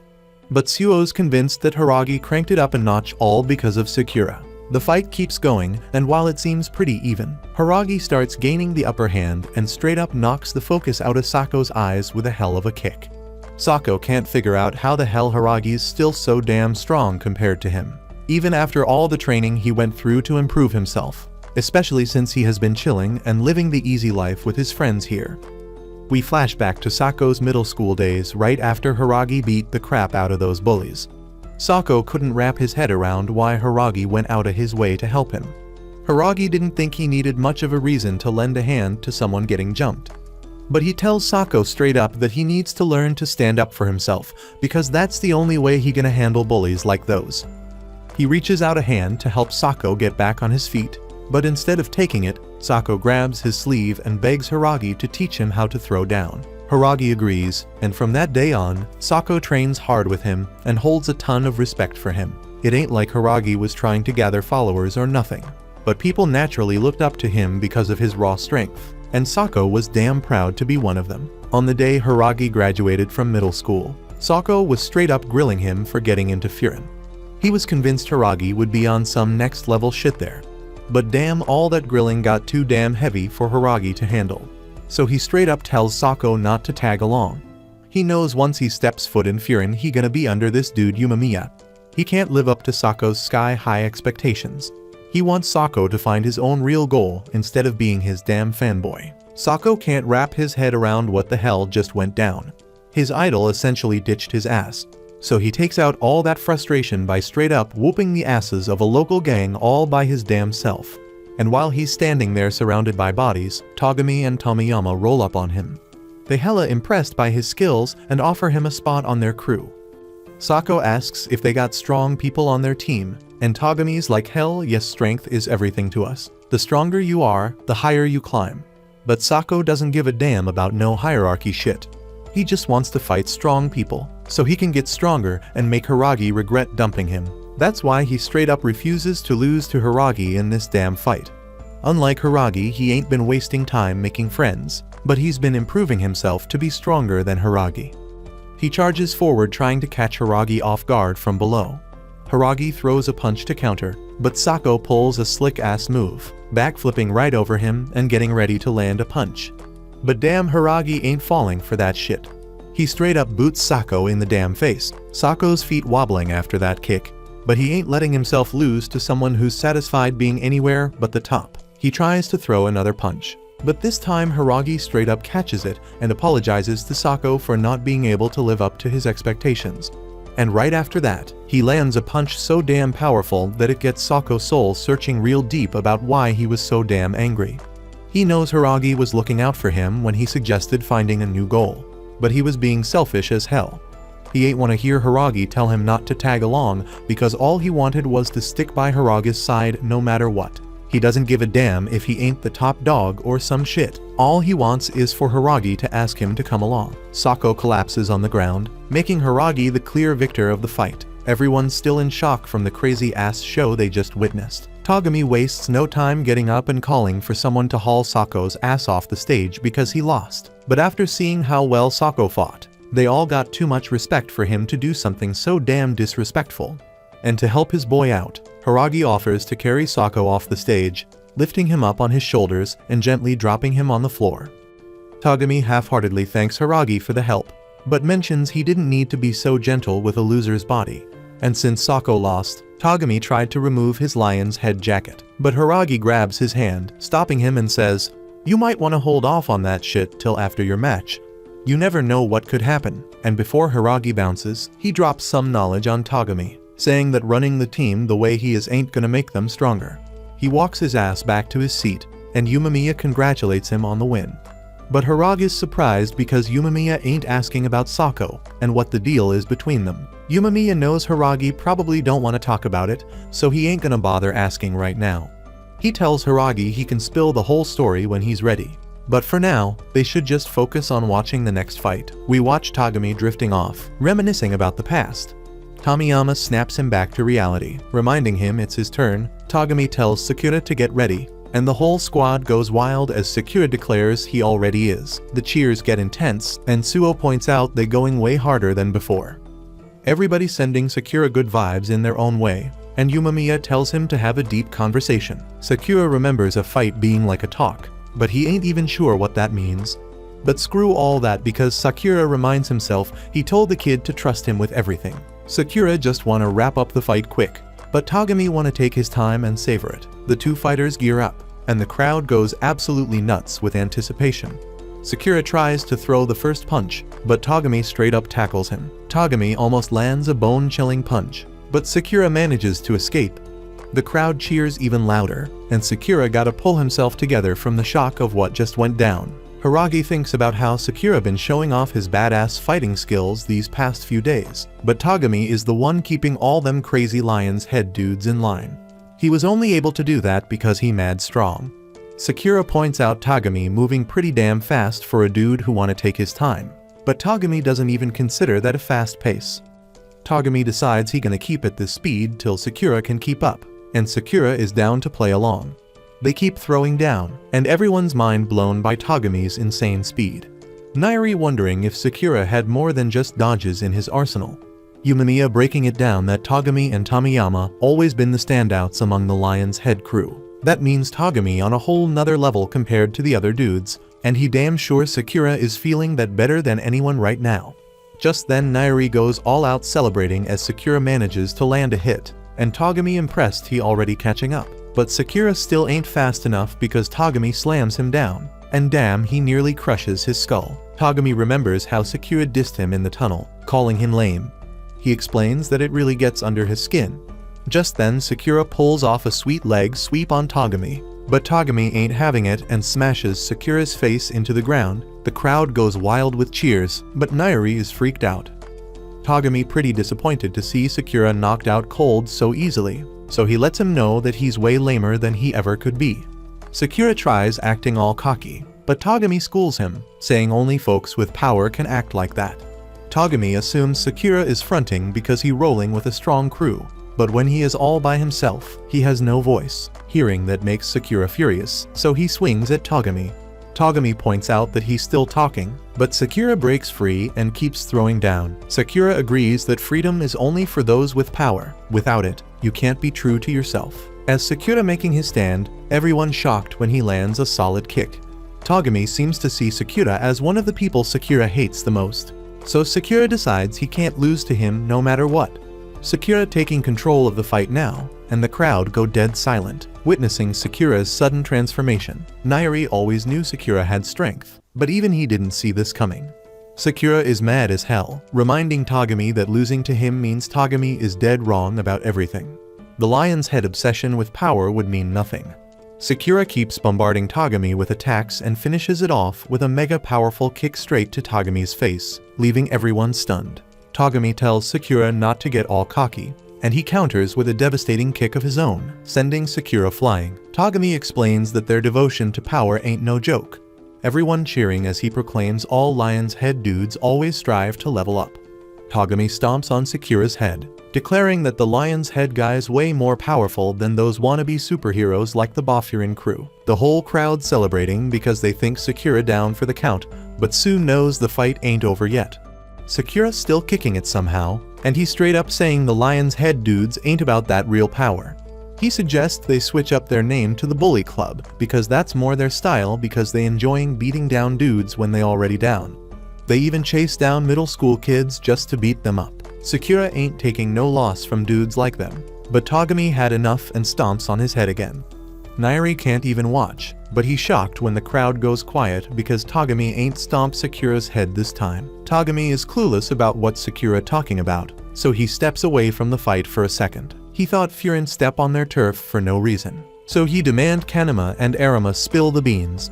They admit they was messing with the middle school kid and try to put the blame on someone else, but Togami ain't buying it. He is straight up laying a beatdown on them, and everyone just watching in shock. Togami snatched their Lion's Head jackets off their lifeless bodies, and Tomiyama just tells him to quit stalling and get back to his fight. Togami apologized to Sakura for making him wait and declare it's time to keep it going. We take a trip down memory lane to a festival. Younger Togami is surrounded by a bunch of Lion's Head dudes, but he takes them all out. He is ready to throw down with even more of them. But then Tomiyama shows up, amazed that Togami took them all down solo. Tomiyama can see Togami got mad strength, so he asks him to roll with them. Togami mad confused, so Tomiyama explain he just joined himself, but he guarantee that Togami gonna dig being part of the Lion's Head. Togami is hesitant at first, but Tomiyama keeps pushing. Time pass, and they get really tight. One day, Tomiyama asks Togami if he know what devotion to power mean. It's a promise you make to stay true to yourself, never backing down for nobody, and power is what you use to set yourself free. Word starts spreading about how unbeatable Togami and Tomiyama are as a duo. They even roll into other crews' territories solo and come out on top. They come back from one of these brawls one day, and the other crew members can't even believe they went through all that just to get revenge for one of their own. Tomiyama ain't thinking it's a big deal, because he just trying to be the freest dude ever. Ain't nobody got a clue what he talking about, so Togami break it down. They have been taught that power is the ticket to freedom. It means the dude with the most muscle is also the most free. Tomiyama and Togami having a race to see who can be the ultimate free dude, so he hyping up the rest to join in. Togami thinking about how Tomiyama is straight up strong and having more fun than anyone else. Tomiyama like the prodigy of their devotion, like a son embodying the whole concept. Togami ain't even plan on racing Tomiyama. He just ain't good at hanging with peeps, but when he is with Tomiyama, he fits right in the crew. It's a blast, and he feeling hella liberated. Togami thought having Tomiyama as the leader would make the crew even more free, but now he see he was wrong. One day, after Tomiyama take over as the boss of Lion's Head, he thinking about how the leader gotta be the strongest and the freest. Togami is down with that idea, but Tomiyama looking all messed up because he realizes it ain't fun at all. He decides the only way to fix it is if everyone in Lion's Head is as strong as him. Togami stoked to hear that and thinks Tomiyama wanna train everybody up. Just then, some dudes from the crew roll in with a member who got wrecked by the Zinc boys. Togami ready to get revenge with Tomiyama, but he's straight up horrified when Tomiyama attacks the beaten up member. Tomiyama disappointed because the dude came back after getting crushed, and he explained that ain't gonna make him stronger. That means he can never be free, and that ain't no fun. That's when Tomiyama lay down the law that weak dudes ain't welcome in Lion's Head. He looking for Togami to agree, but Togami is still shocked. Togami is sure this ain't gonna make nobody stronger, but Tomiyama reminding him he the boss. He is the toughest and the freest, so he calling the shots. Then Tomiyama straight up tells Togami that if he ain't getting it, he better bounce. Togami straight up tripping about what he hears, but he agrees to do what Tomiyama says. He agrees to spread the word about Tomiyama's beliefs, and he even agrees to lay down the beatdown on anyone who go against them. But Togami got one favor to ask. He wants Tomiyama to always keep smiling around everyone. It's on that day that Togami decides he gonna get dirty and covered in mud, because Tomiyama is like the sun, and the sun gotta be loved by everyone, even if it means blinding them with power to be free. Togami swears he gonna keep this version of Lion's Head going till the sun shines again. Now back to the present, the dude's still going at it, but everyone's straight up shocked when Sakura starts taking charge.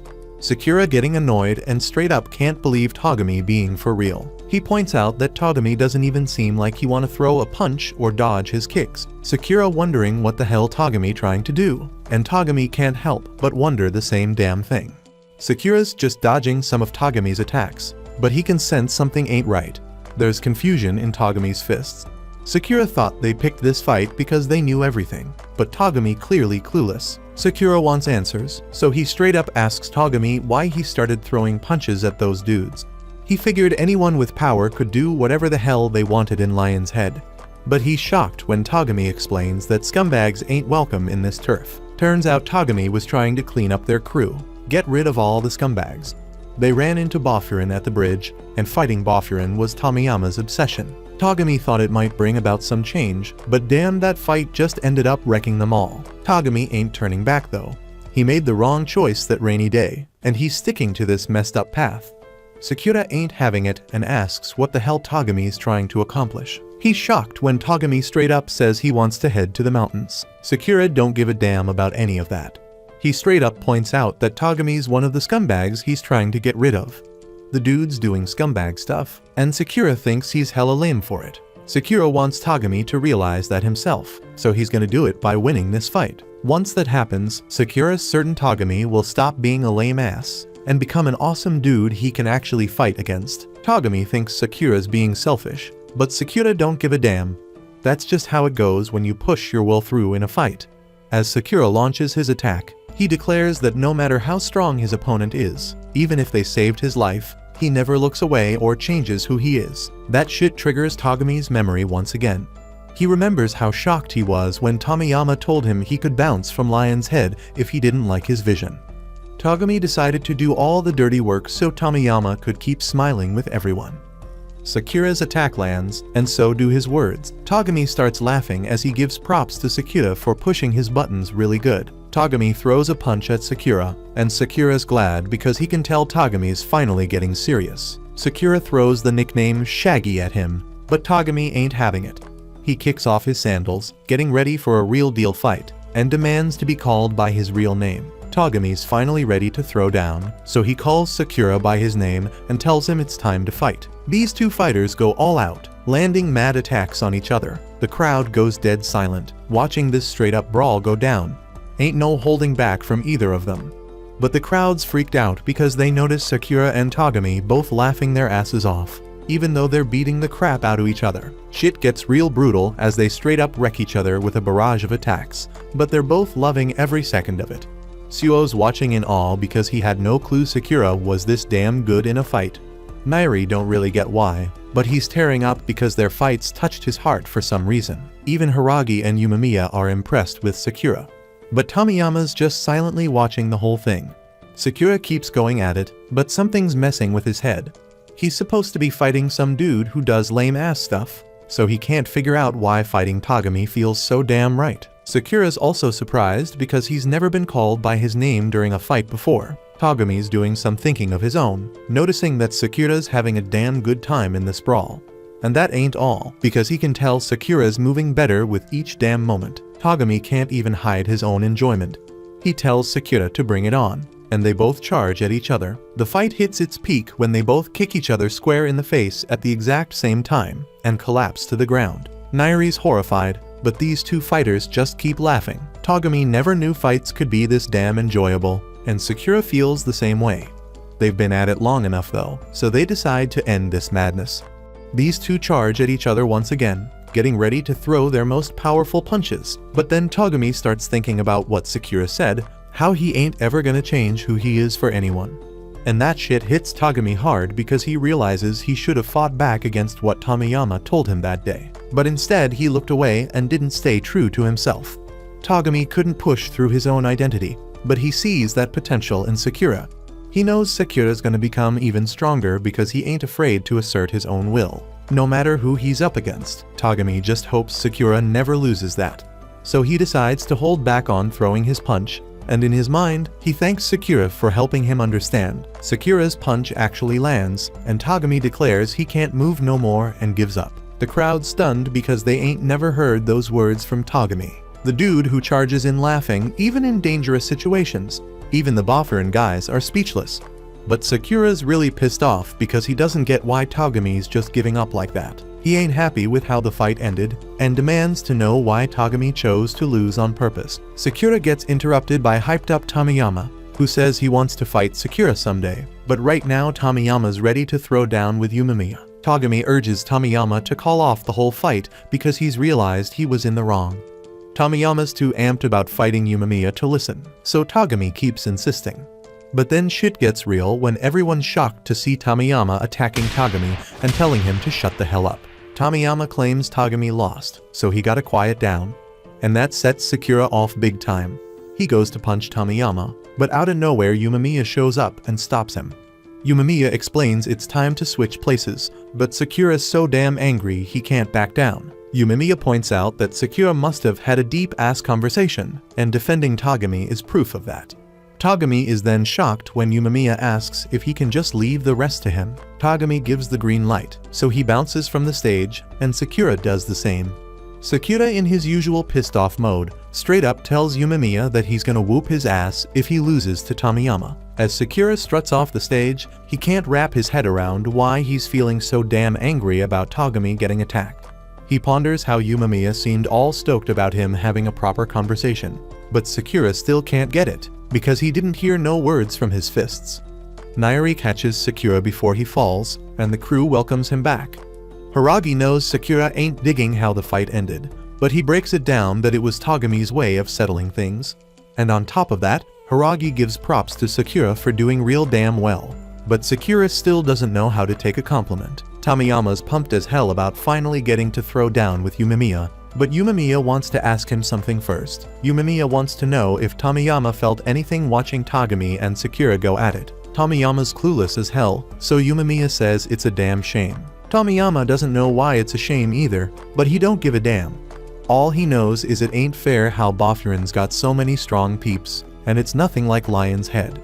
Tomiyama realizes everyone in his crew is weak as hell, and he figures that's why he can't be free. The crowd's straight up shocked to hear Tomiyama talking like this, and they can't believe that's how he really thinks of them. Tomiyama makes it clear he only gives a damn about power because it makes him feel good knowing that if he wins, Furin will be his. Tomiyama thinks Yumemiya's always having a blast because he's stronger and freer than anyone else in Furin.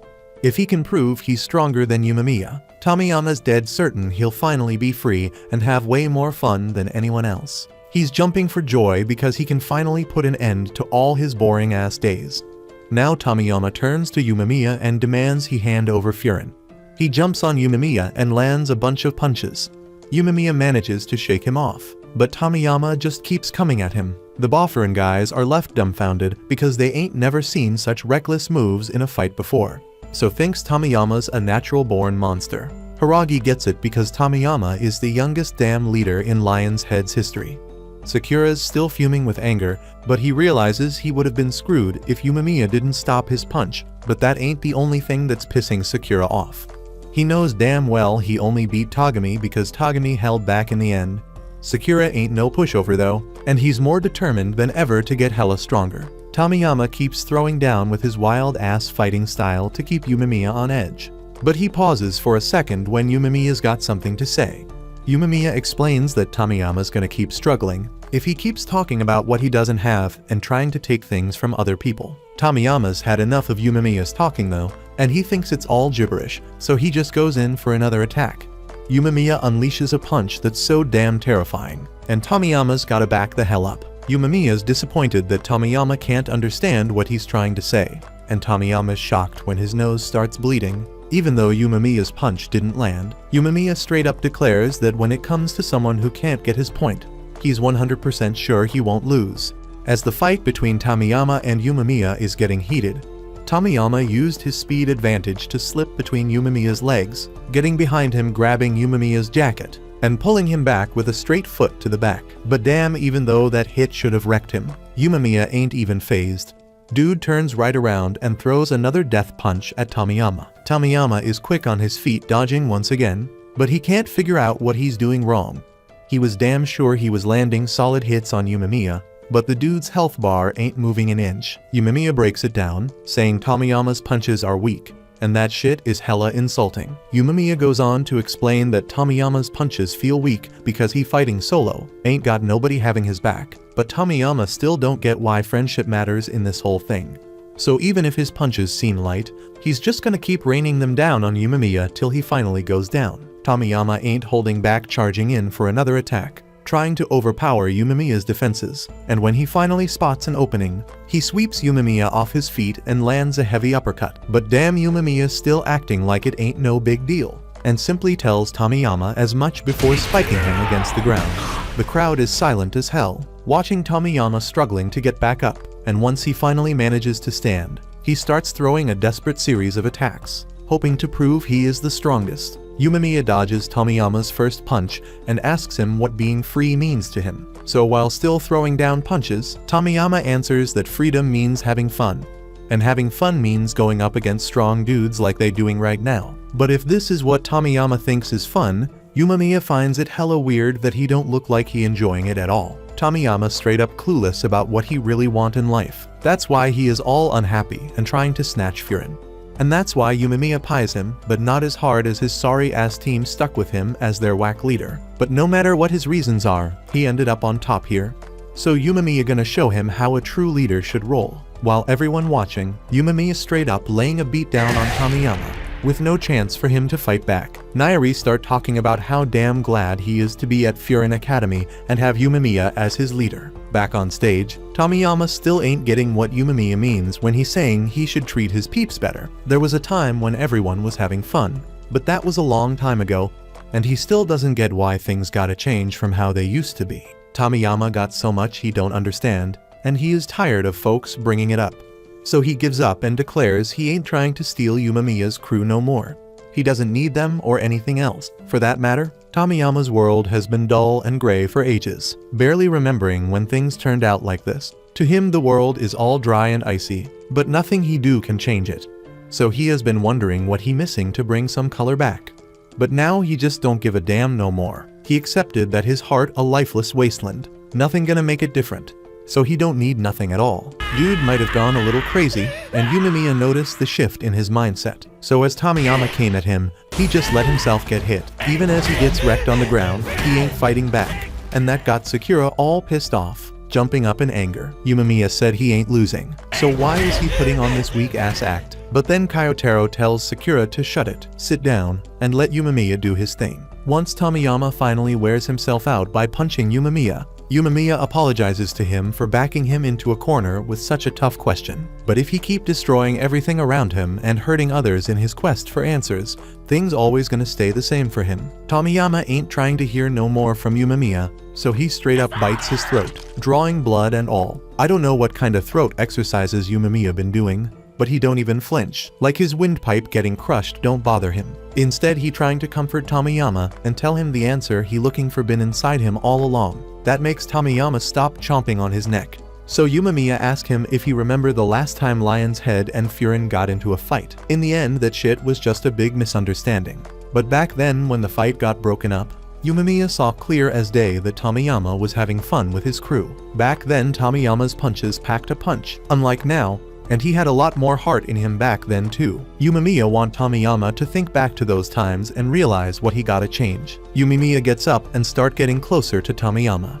So Tomiyama flinch, thinking he about to catch some payback for all the punches he threw at Yumamiya. But instead, he feels the warmth of Yumamiya's hand. Yumamiya trying his damn best to make Tomiyama remember who he used to be, because as the top dog of Lion's Head, he gotta step up his game.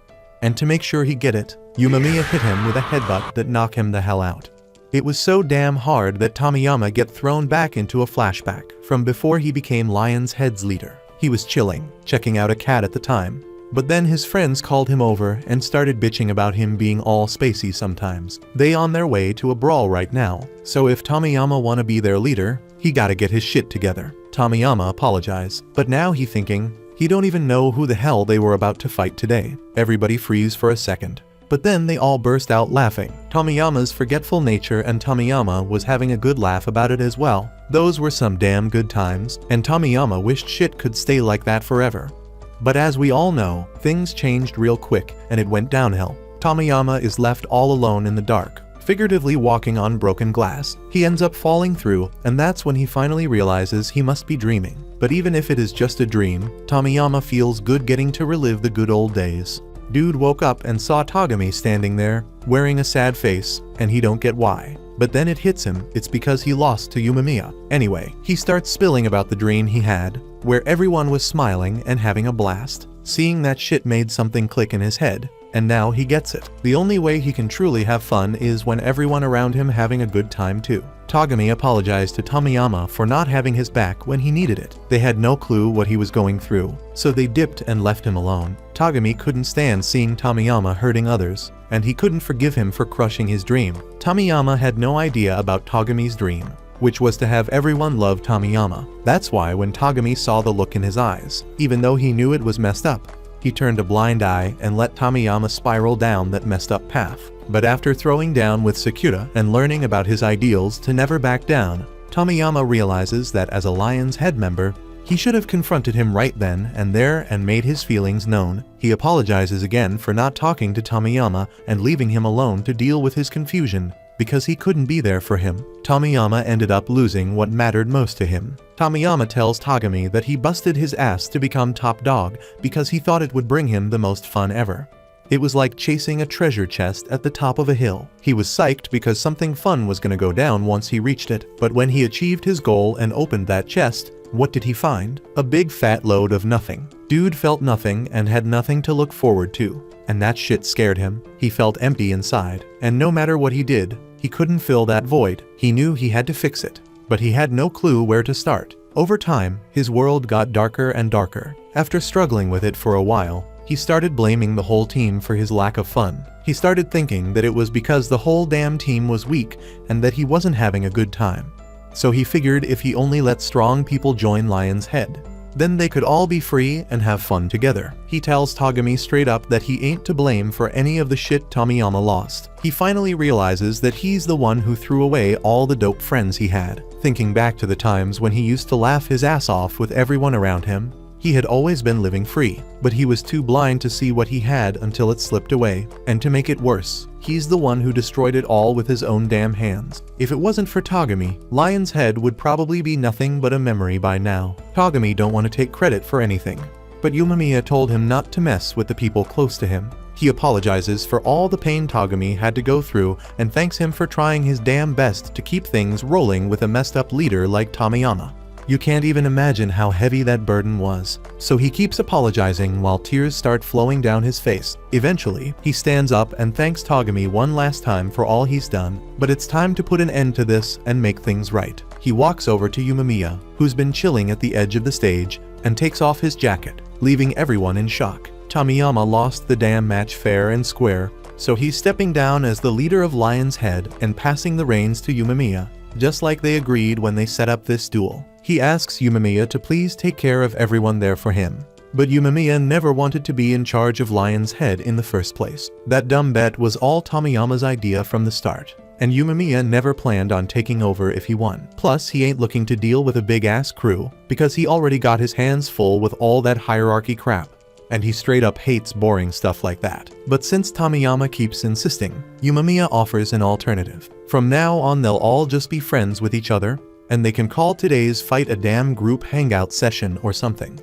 With that, he addresses the crowd and thanks them all for showing up to watch the fight. The crowd is hella confused, but for the first time in a while, Tomiyama genuinely laughs because Yumamiya's hilarious as hell. And now that everything's settled, Yumamiya tells everyone to pack up and head home. After that, Yumamiya asks if there are any good takeout joints nearby, and when questioned why he wants to know, Yumamiya straight up says he wants to throw an after-party to celebrate the end of the tournament. So once they bounce from the theater, everyone heads up to the rooftop where they lay out some cardboard and have a feast. Yumamiya is feeling the food so much that he starts chowing down like a beast, while the others take more chill bites. Nairi can't believe they still got appetites after going through all that, and Suo ain't touched a damn thing either. So Nairi's glad he ain't the only one here with no hunger.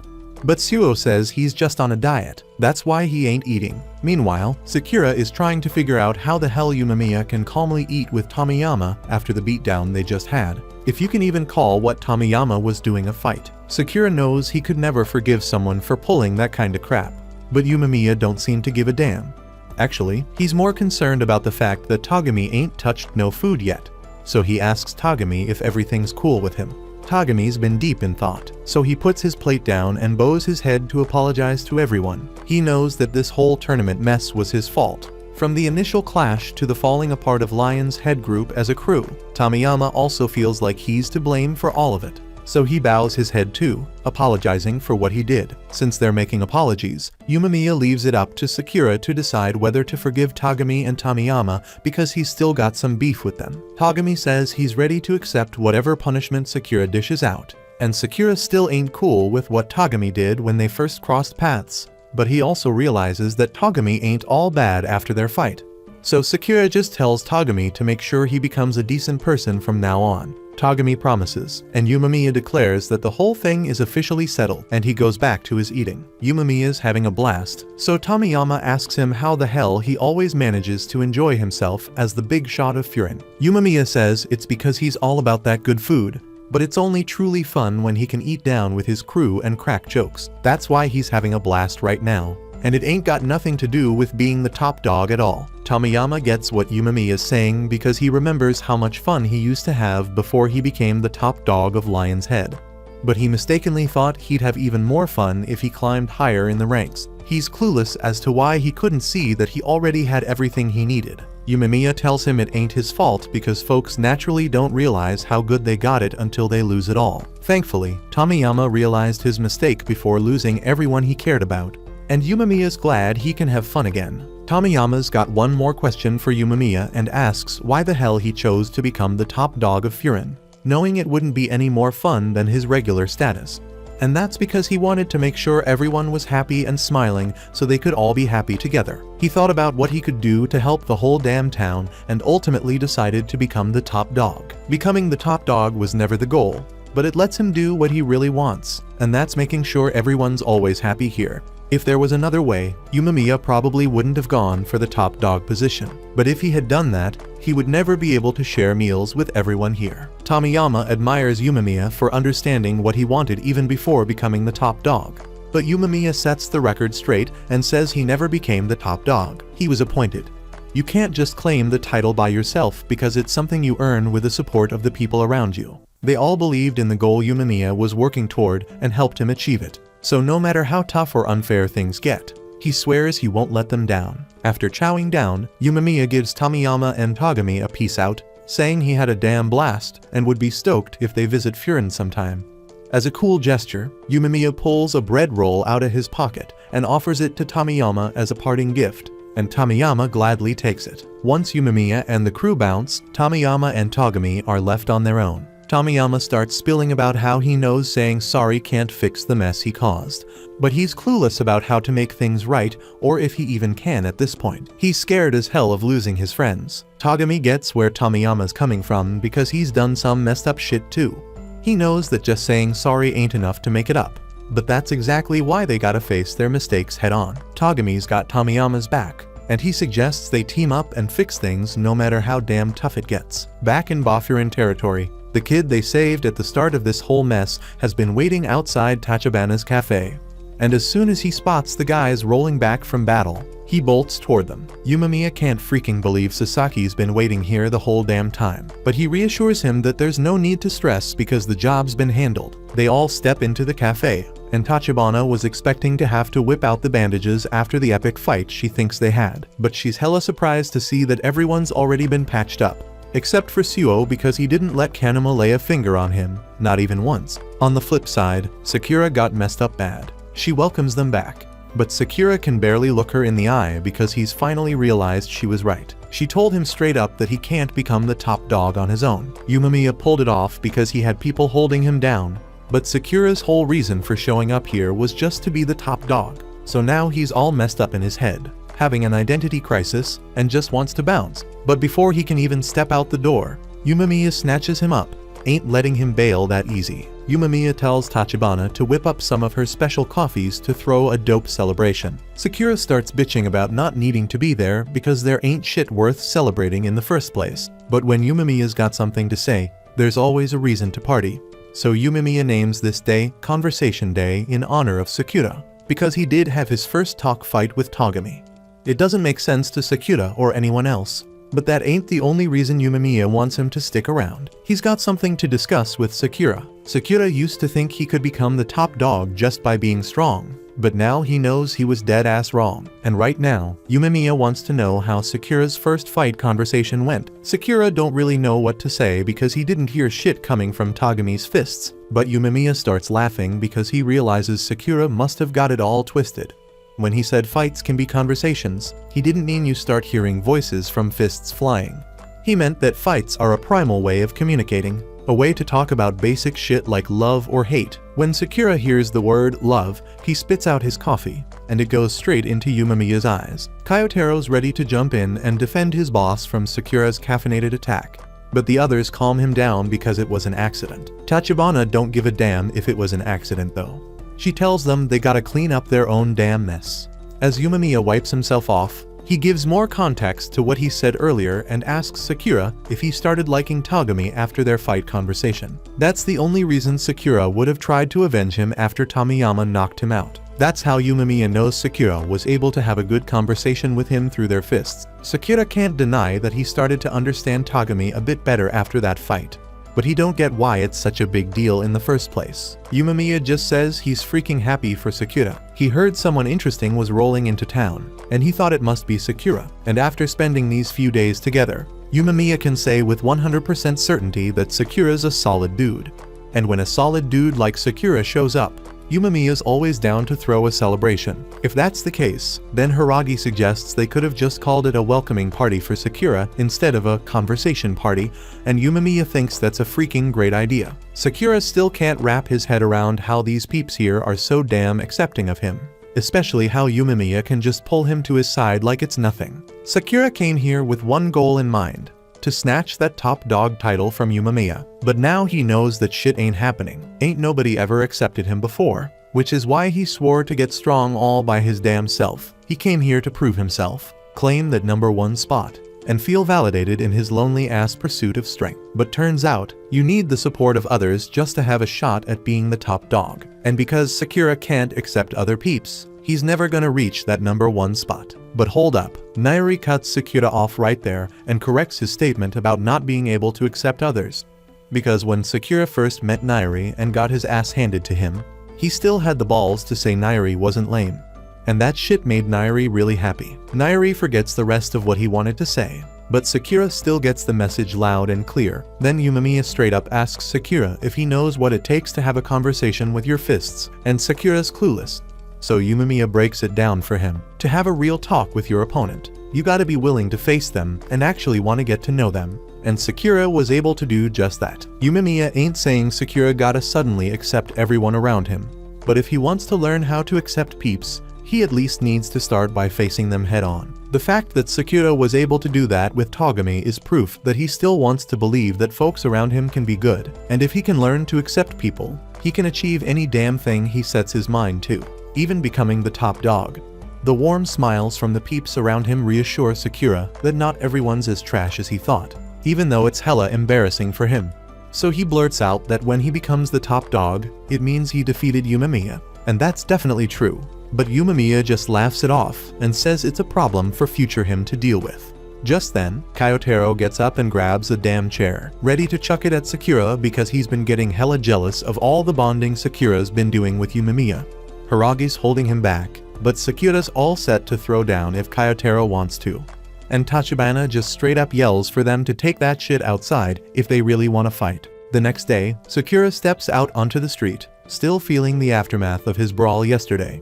But right now, the only thing on his mind is Yumemiya's advice about trying to get to know the folks around him. As he's walking, Suo and Nairi roll up from behind to greet him, and that straight up shocks Sakura. They've been hollering at him for a while now, and even though they didn't mean to startle him, Suo thinks Sakura's reactions are freaking hilarious. They all strut to class together, but as they cruise through the halls, Nairi peeps that everyone's eyeballing them, making him a little jittery. Suo says it's totally normal for people to stare after what went down yesterday, and Sakura couldn't give a damn about what others think of him anyways, so he straight up ignores them and opens the class door. But as soon as he does that, he's swarmed by a mob of students who all want to hear about the fight between Suo and Sakura from yesterday. But neither Suo nor Sakura want to waste time explaining all the details, so they dump the task on Nairi's shoulders. But just as Nairi is about to spill the whole story, some dude from the back of the class wants in on the conversation. It's the same dude who was pumping iron when Sakura first arrived, and Nairi recognizes him as Teiga. According to Nairi, Teiga might be a bit weird, but he's just as skilled as Suo or Kyotaro, so he ain't nothing to mess with. Teiga ignores Sakura and starts grilling Suo about whether he's finally ready to give him the answer he's been asking for. Suo still ain't ready to spill any shit, and Teiga's cool with that for now because he's got something he wants to ask Sakura. He flexes his muscles and throws the question at Sakura, asking about his virtue. Teiga asks every dude he meets about this because he believes it's important. Every man's gotta have an ideal they live by, and he's curious about Sakura's. Nairi gets it because he's obsessed with gathering info about the folks he likes. For example, he knows that Teiga always rocks his right shoe first and chugs nothing but protein shakes. Teiga's blown away that Nairi knows so much about him even though they never met before. But he respects the dedication to stalking, so he takes a liking to Nairi. Sakura thinks Teiga is hella weird, so he ain't sure if he's actually strong, but Suo guarantees that Teiga is the real deal. Though Suo ain't really feeling the dude either. Since folks gathered around to hear Sakura's story, Teiga suggests they all hang out after school to chat about virtue instead, but suddenly everyone starts acting all busy, so they straight up decline and bounce. Then Kyotaro rolls up in the room, takes one look at Teiga, and decides he wants no part in whatever the hell he got going on. So he turns and heads straight to his desk. Teiga asks the three of them to join him instead, but Sakura and Suo ain't down for it. However, Nairi ain't taking no for an answer and drags them along anyway. They all end up at Teiga's favorite spot. The joint looks like some WWE restaurant, so Sakura doubts they got any tasty eats in here. But when Teiga shows him one of the menu items, Sakura peeps that the food actually looks damn good. Teiga wonders if Sakura's all about food because that could be his virtue. But Sakura tells him he ain't particularly interested in food. Teiga notices that Sakura ain't up for talking about his virtue, so he straight up challenges him to a fight instead. That catches Sakura's attention, but Teiga ain't mad or nothing. He just remembers how badass Sakura looked when he declared he'd be the top dog of Furin.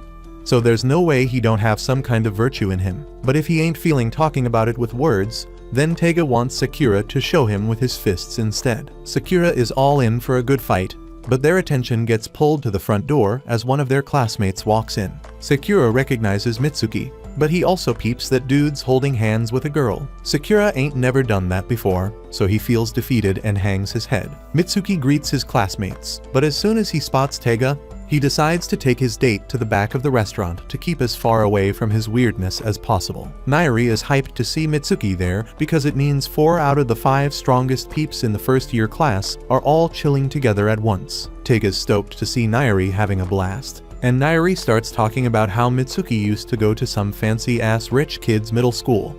But that didn't stop him from straight up whooping older troublemakers all by himself.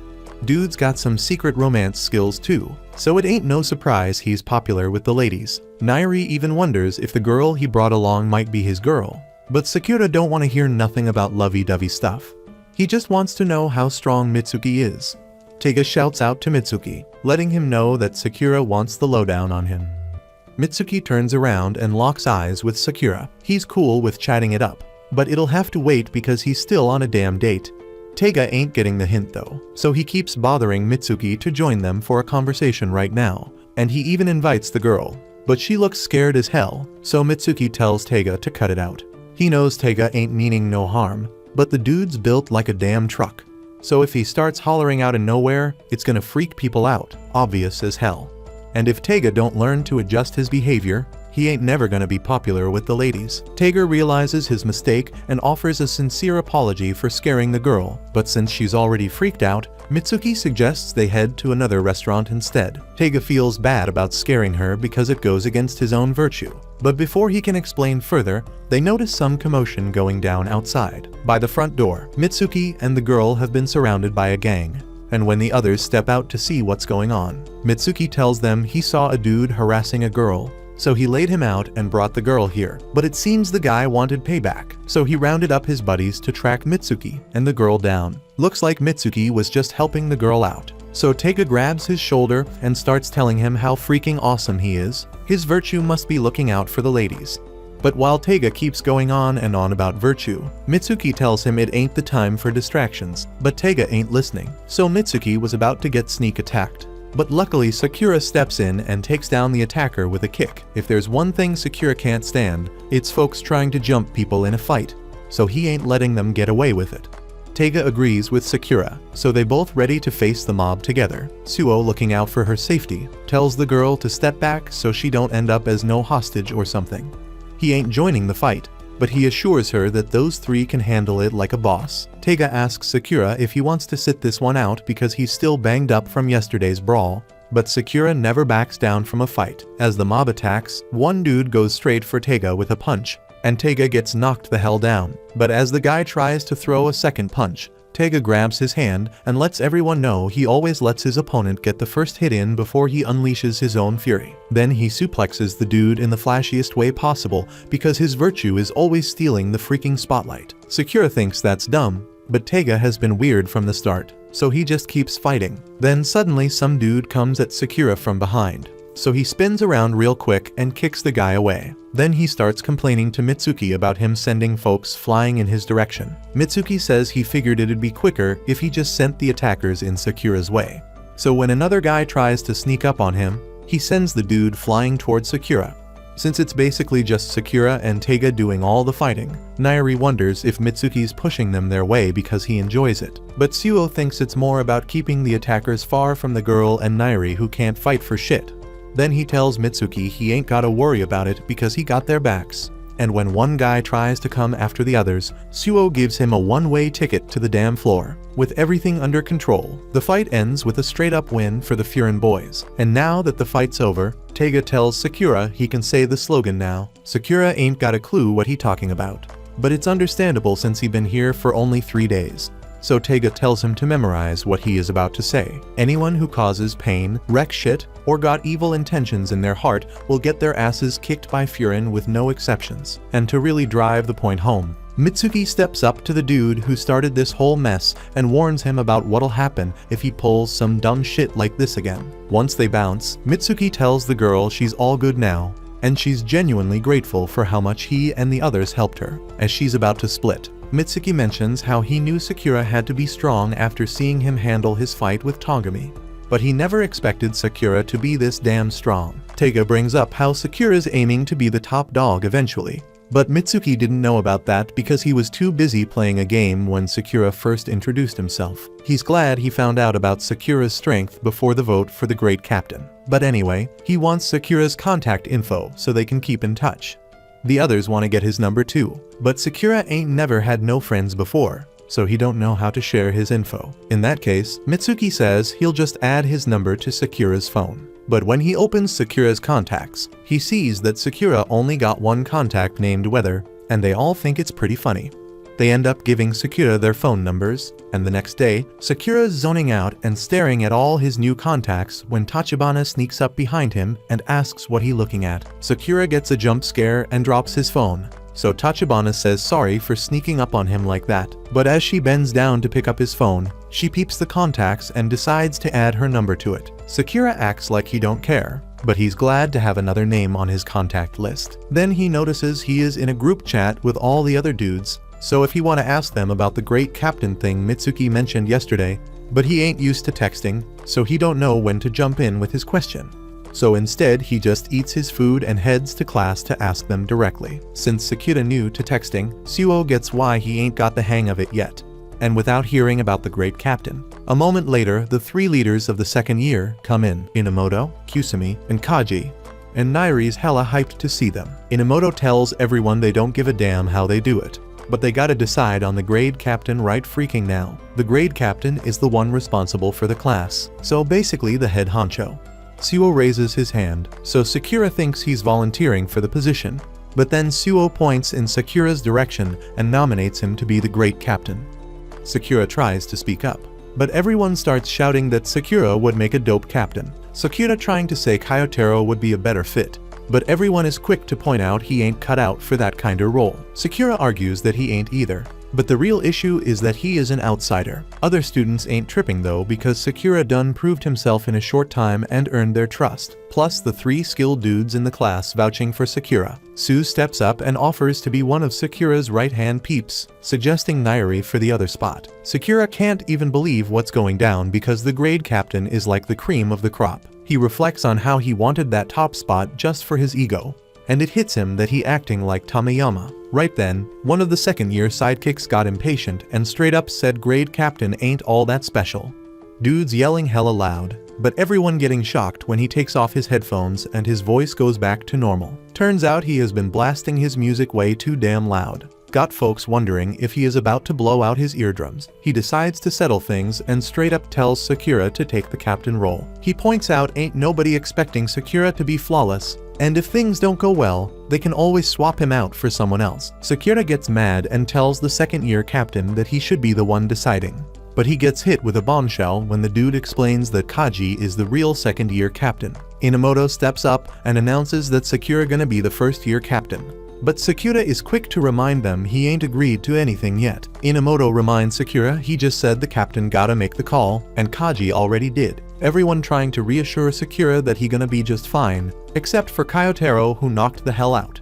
Nairi was shocked when the second years started sharing contact info with Sakura and Suo. Inamoto mentioned there are a lot of talented first years this time around and told Sakura to give it their all in leading them. Sakura ain't got a damn clue about how to handle this, so Inamoto straight up tells him to do whatever the hell he feels like for now. But that just pisses Sakura off even more because he doesn't want anything either. Inamoto gets an idea and tells the three dudes to stick close to Kaji while he does his rounds. Nairi spills to Sakura that Kaji used to be quick to throw down in fights before middle school, so you never know what might set him off. Right then, some old lady starts crying about losing her kid, and Kaji assures her they gonna find her. Nairi's hella surprised when Kaji ends up passing the task to Kusumi. Sakura can't believe it either because they thought a badass captain would be all hands-on, like Yumamiya. Nairi's worrying about the missing kid, and Sakura declares they gonna make damn sure to find her. Just then, Sakura gets shocked when he see that Suo done shared his words in the group chat. Sakura's thinking nobody gonna give a damn, but turns out everyone's hyped about it. Sakura then bumps into some freaking cat, and Inamoto shows up to reveal that the missing child is actually a missing cat. They start chasing after the feline, but that sucker ends up climbing a freaking building, and Inamoto's like, Ain't shit we can do now. But Sakura straight up shocks everyone with their Parker skills and smoothly scales that damn building. Sakura's right on the cat's tail, and Kaji's watching him closely. Sakura barely dodges smashing into someone, but still struggling to catch that damn cat. The dumb furball jumps off some sketchy bridge, and Sakura's left with nothing to do. But Sakura gets a major shock when Kaji comes out of nowhere and dives after that little devil. A few moments later, the old lady's all grateful to Inamoto for saving her cat, but he gives all the credit to Kaji. She goes to thank Kaji, but he just tells her to make sure it doesn't happen again. She promises to be more careful, and the crew gets a thank you gift. Sakura goes and asks Kaji what the hell he wants as a captain, but Kaji got zero clue what he talking about. Kaji explains he didn't even want to be captain in the first place, but only did it because his buddies wanted him to. Sakura starts to connect the dots and realizes that Kaji's situation is similar to his own. He figures that if there's no real reason for Kaji to be the captain, then maybe he doesn't have to do it. But for some strange reason, Kaji takes great offense to Sakura's words and says something about not being able to make candy if he runs out. Kaji explains that he's not good at communicating like Kusumi or rounding up the guys like Inamoto, so he relies on them. But at the same time, they rely on him too. He feels the need to live up to their expectations and does his best to do so. Sakura realizes that it's okay not to have any specific desires, but then he questions whether living up to his friend's expectations is something he really wants to do. Nairi hands Sakura the gift they received for their help and compliments him on how ninja-like he looked while chasing after the cat. Nairi knew that Sakura could be counted on because they've always been reliable. Sakura wants to confirm what Kaji told him, so he asks his friends if they chose him as grade captain because they're counting on him. Without hesitation, they confirm it and assure Sakura that he can count on them too. A little later, Sakura collapses inside Tachibana's restaurant after carrying the old lady.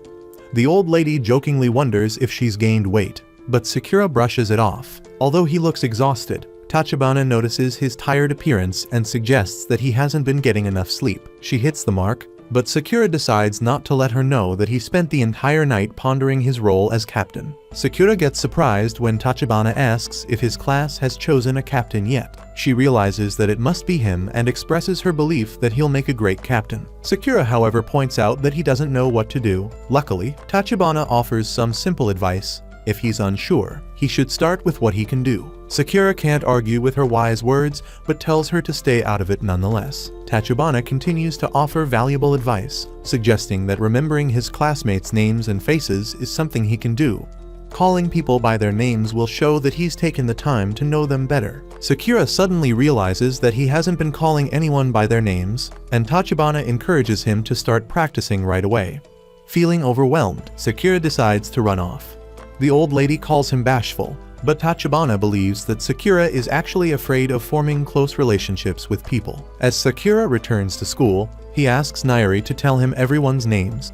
His sudden interest in getting to know everyone surprises his friends, and Sakura simply explains that it wouldn't hurt to know more about them. His friends playfully question whether he even knows their names, which offends Sakura. Nairi continues naming the students, but one named Anzai appears upset and leaves the class. Just then, an announcement is made for the first captains and their secondaries to meet on the roof. Nairi eagerly wonders what it could be and urges Sakura to hurry up. When they arrive, they find that everyone else is already there, and Kyotaro is working on some gardening. Inamoto explains that the first captains and secondaries are mostly guys who were famous during their middle school days. The second-year students are mainly those who carried over their captain positions from their first year in secondary school. Suo has already talked to most of these guys, but Sakura feels overwhelmed because he now has even more names and faces to remember. Sensing Sakura's stress, Nairi begins going over everyone's names. Sakura can't believe that Nairi knows all the names of the captains, but Nairi points out that he actually knows the names and faces of everyone at the school. Even Suo is shocked to hear this, and Nairi explains that he recently borrowed the school roster to memorize all the names. Nairi knows that he isn't particularly useful in a fight, so he thought he could make Sakura's life a bit easier by memorizing everyone's names for him. He is determined to help Sakura reach the top, just as he promised. Impressed by Nairi's contribution, Suo decides that he will be their negotiator. The other guys are a bit confused, so Suo explains that he's skilled at persuading others to accept his requests. Suo declares that they should all do their best, and Sakura is impressed by how well they know their own strengths. Sakura leaves those tasks to his friends, and they are shocked when he calls them both by their names. Yumemiya shows up with more students, but Sakura becomes annoyed at the thought of having to remember even more names, especially the names of the grade captains. However, Nairi is terrified as he explains that those people are not grade captains, they are the 4 Knights of Furin High, along with their secondaries. Sakura ain't getting why Nairi's so damn hyped, so Nairi repeats that these are the 4 badass leaders of Furin High. Chikaku teams Tsubakino, Komaku teams Mizuki, Zojo teams Mamos, and of course, Taman teams Hiragi. Yumemiya thanks everyone for showing up and tells them that the people behind him will be taking charge of Furin from now on. But before he gets into all that, he's got something more important to share. His garden's been fully transplanted thanks to Kyotaro's help. So the summer barbecue is gonna be damn good. Hiragi tells Yumemiya it ain't the time to talk about his damn garden. He gathered everyone here, so the least he can do is greet the new kick-ass captains. Yumemiya wasn't planning on giving a big speech, but there's something he wants to say, so he turns to everyone and says he's counting on them. He may be strong, but he can't be everywhere at once, and he can't watch out for everyone all the damn time. So he wants them to look out for each other. Everyone promises they'll live up to Yumemiya's expectations, and then they start chatting away with each other. After a while, Yumemiya comes over to Sakura's crew, and he's stoked to see Sakura as the great captain. He also tells Nairi and Suo that he'll be counting on them too, but if any of them ever get in trouble, they shouldn't hesitate to ask their upperclassmen for help. With that, the meeting's basically done, so Sakura and the others head back to their class. Once they're back, Teiga starts asking what the hell they were called up for, so Nairi brags about meeting the 4 heavenly kings. After school, they all roll out together, and since they don't gotta go on patrol today, Teiga suggests they hit up Muscle Restaurant again. Nairi's down with that idea, but the others shut him down right away. Just then, Sakura spots a couple of dudes strolling through the streets in matching white jackets, and they look pretty damn shady. So he asks them if they're looking for something. The leader of the 3 says they happen to be looking for a dude from Furin, but none of them fit the bill, so they turn around and bounce. As they bounce, Suo spots the logo on the back of their jackets and recognizes it as the Kiel crew. Suo don't know much about them, but he knows there ain't nothing but shady rumors about those guys. Right then, they all hear this old lady screaming her lungs out as she peeks into an alley and finds Anzai looking all beat up and bruised. Eventually, Anzai wakes up and sees everyone looking all worried around him, but when they bring him inside and ask what went down, he starts spitting some bullshit about getting chased by a giant dog till he knocked himself out. Ain't nobody buying that story, not even Sakura, so they press Anzai to spill what really happened. But he don't want to talk about it for some reason, and comes up with an excuse to dip. Before he bounces, Suo asks him if this has anything to do with the Kiel dudes they saw earlier. Anzai tries to deny it, but his face spills the beans. He still leaves to avoid talking about it any further. But now that they know Kiel was behind it because of Anzai's reaction, the others wonder how the hell Suo figured out Kiel was involved. He ain't have no real reason to suspect them. But that dude earlier had the whole villainous plot vibe going on. So it was pretty damn hard not to come to that conclusion. With the info they got now, Nairi asks Sakura what the plan is. If Kiel really beat up Anzai, they gotta help him out. But Sakura thinks jumping into action right away would be too damn rushed. Besides, Anzai didn't ask for their help, so maybe he don't want to drag others into this mess. Even so, Nairi still thinks it's their duty as his homies to lend a hand, even if he don't want it. And that reminds Sakura of what Yumemiya said about looking out for each other as much as possible. So he bounces in a hurry. But before he dips, the old lady offers him some food for the road as a gift. Sakura gets all flustered, but he takes it and storms off without saying another word. After spending time with Sakura, he knows deep down Sakura wants to help Anzai too, even if he'd never admit it. Elsewhere that evening, Anzai is seen chatting it up with a girl by the playground, and she's seriously freaking out about Anzai getting himself all messed up like this, but he says he can handle it. So she asks if he managed to convince Nagato to come back to their crew, but he ain't had no luck. Anzai is worried that Nagato might cross a line he can't come back from if he stays with Kiel. The girl tries to get him to ask Bafurin for help, but Anzai still refuses because Bafurin is a crew that protects the whole town. This shit's personal for him, so he don't want to drag everyone into it. The girl don't want him dealing with this alone, so she offers to roll with him next time he confronts Nagato. But Anzai shuts that idea down because it's too damn dangerous for her to get involved. He tries to tell her not to worry, but after seeing how beat up he already is, there's no way she wouldn't be worried. As Anzai dips, she sits on a bench and Sakura comes up to her, asking her to spill about the talk she just had with Anzai. She's hesitant at first, but Sakura says he's in the same class as Anzai. And after checking out his Furin uniform, she knows he ain't lying. So she agrees to break it down for him. Turns out, she and Anzai have been tight since they were little kids. They used to play together all the time. Then this dude Nagato joined their crew, even though they all went to different schools.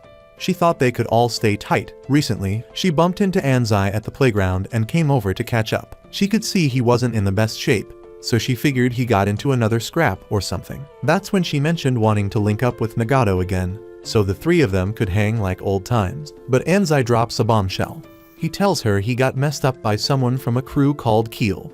He saw some dude snatching purses outside of town, so he tried to stop him and grabbed the dude's arm. But when he got a good look at the dude, he realized it was Nagato. She can't believe Nagato would do something like that. So Anzai wanted to bring Nagato here to hear his side of the story. But when Anzai came back, he was all beat up and wouldn't spill about what happened. All he said was that Keel is straight up trouble. But he also said he'd handle it on his own. She's feeling hella frustrated because her homies are in deep shit and she can't do jack to help.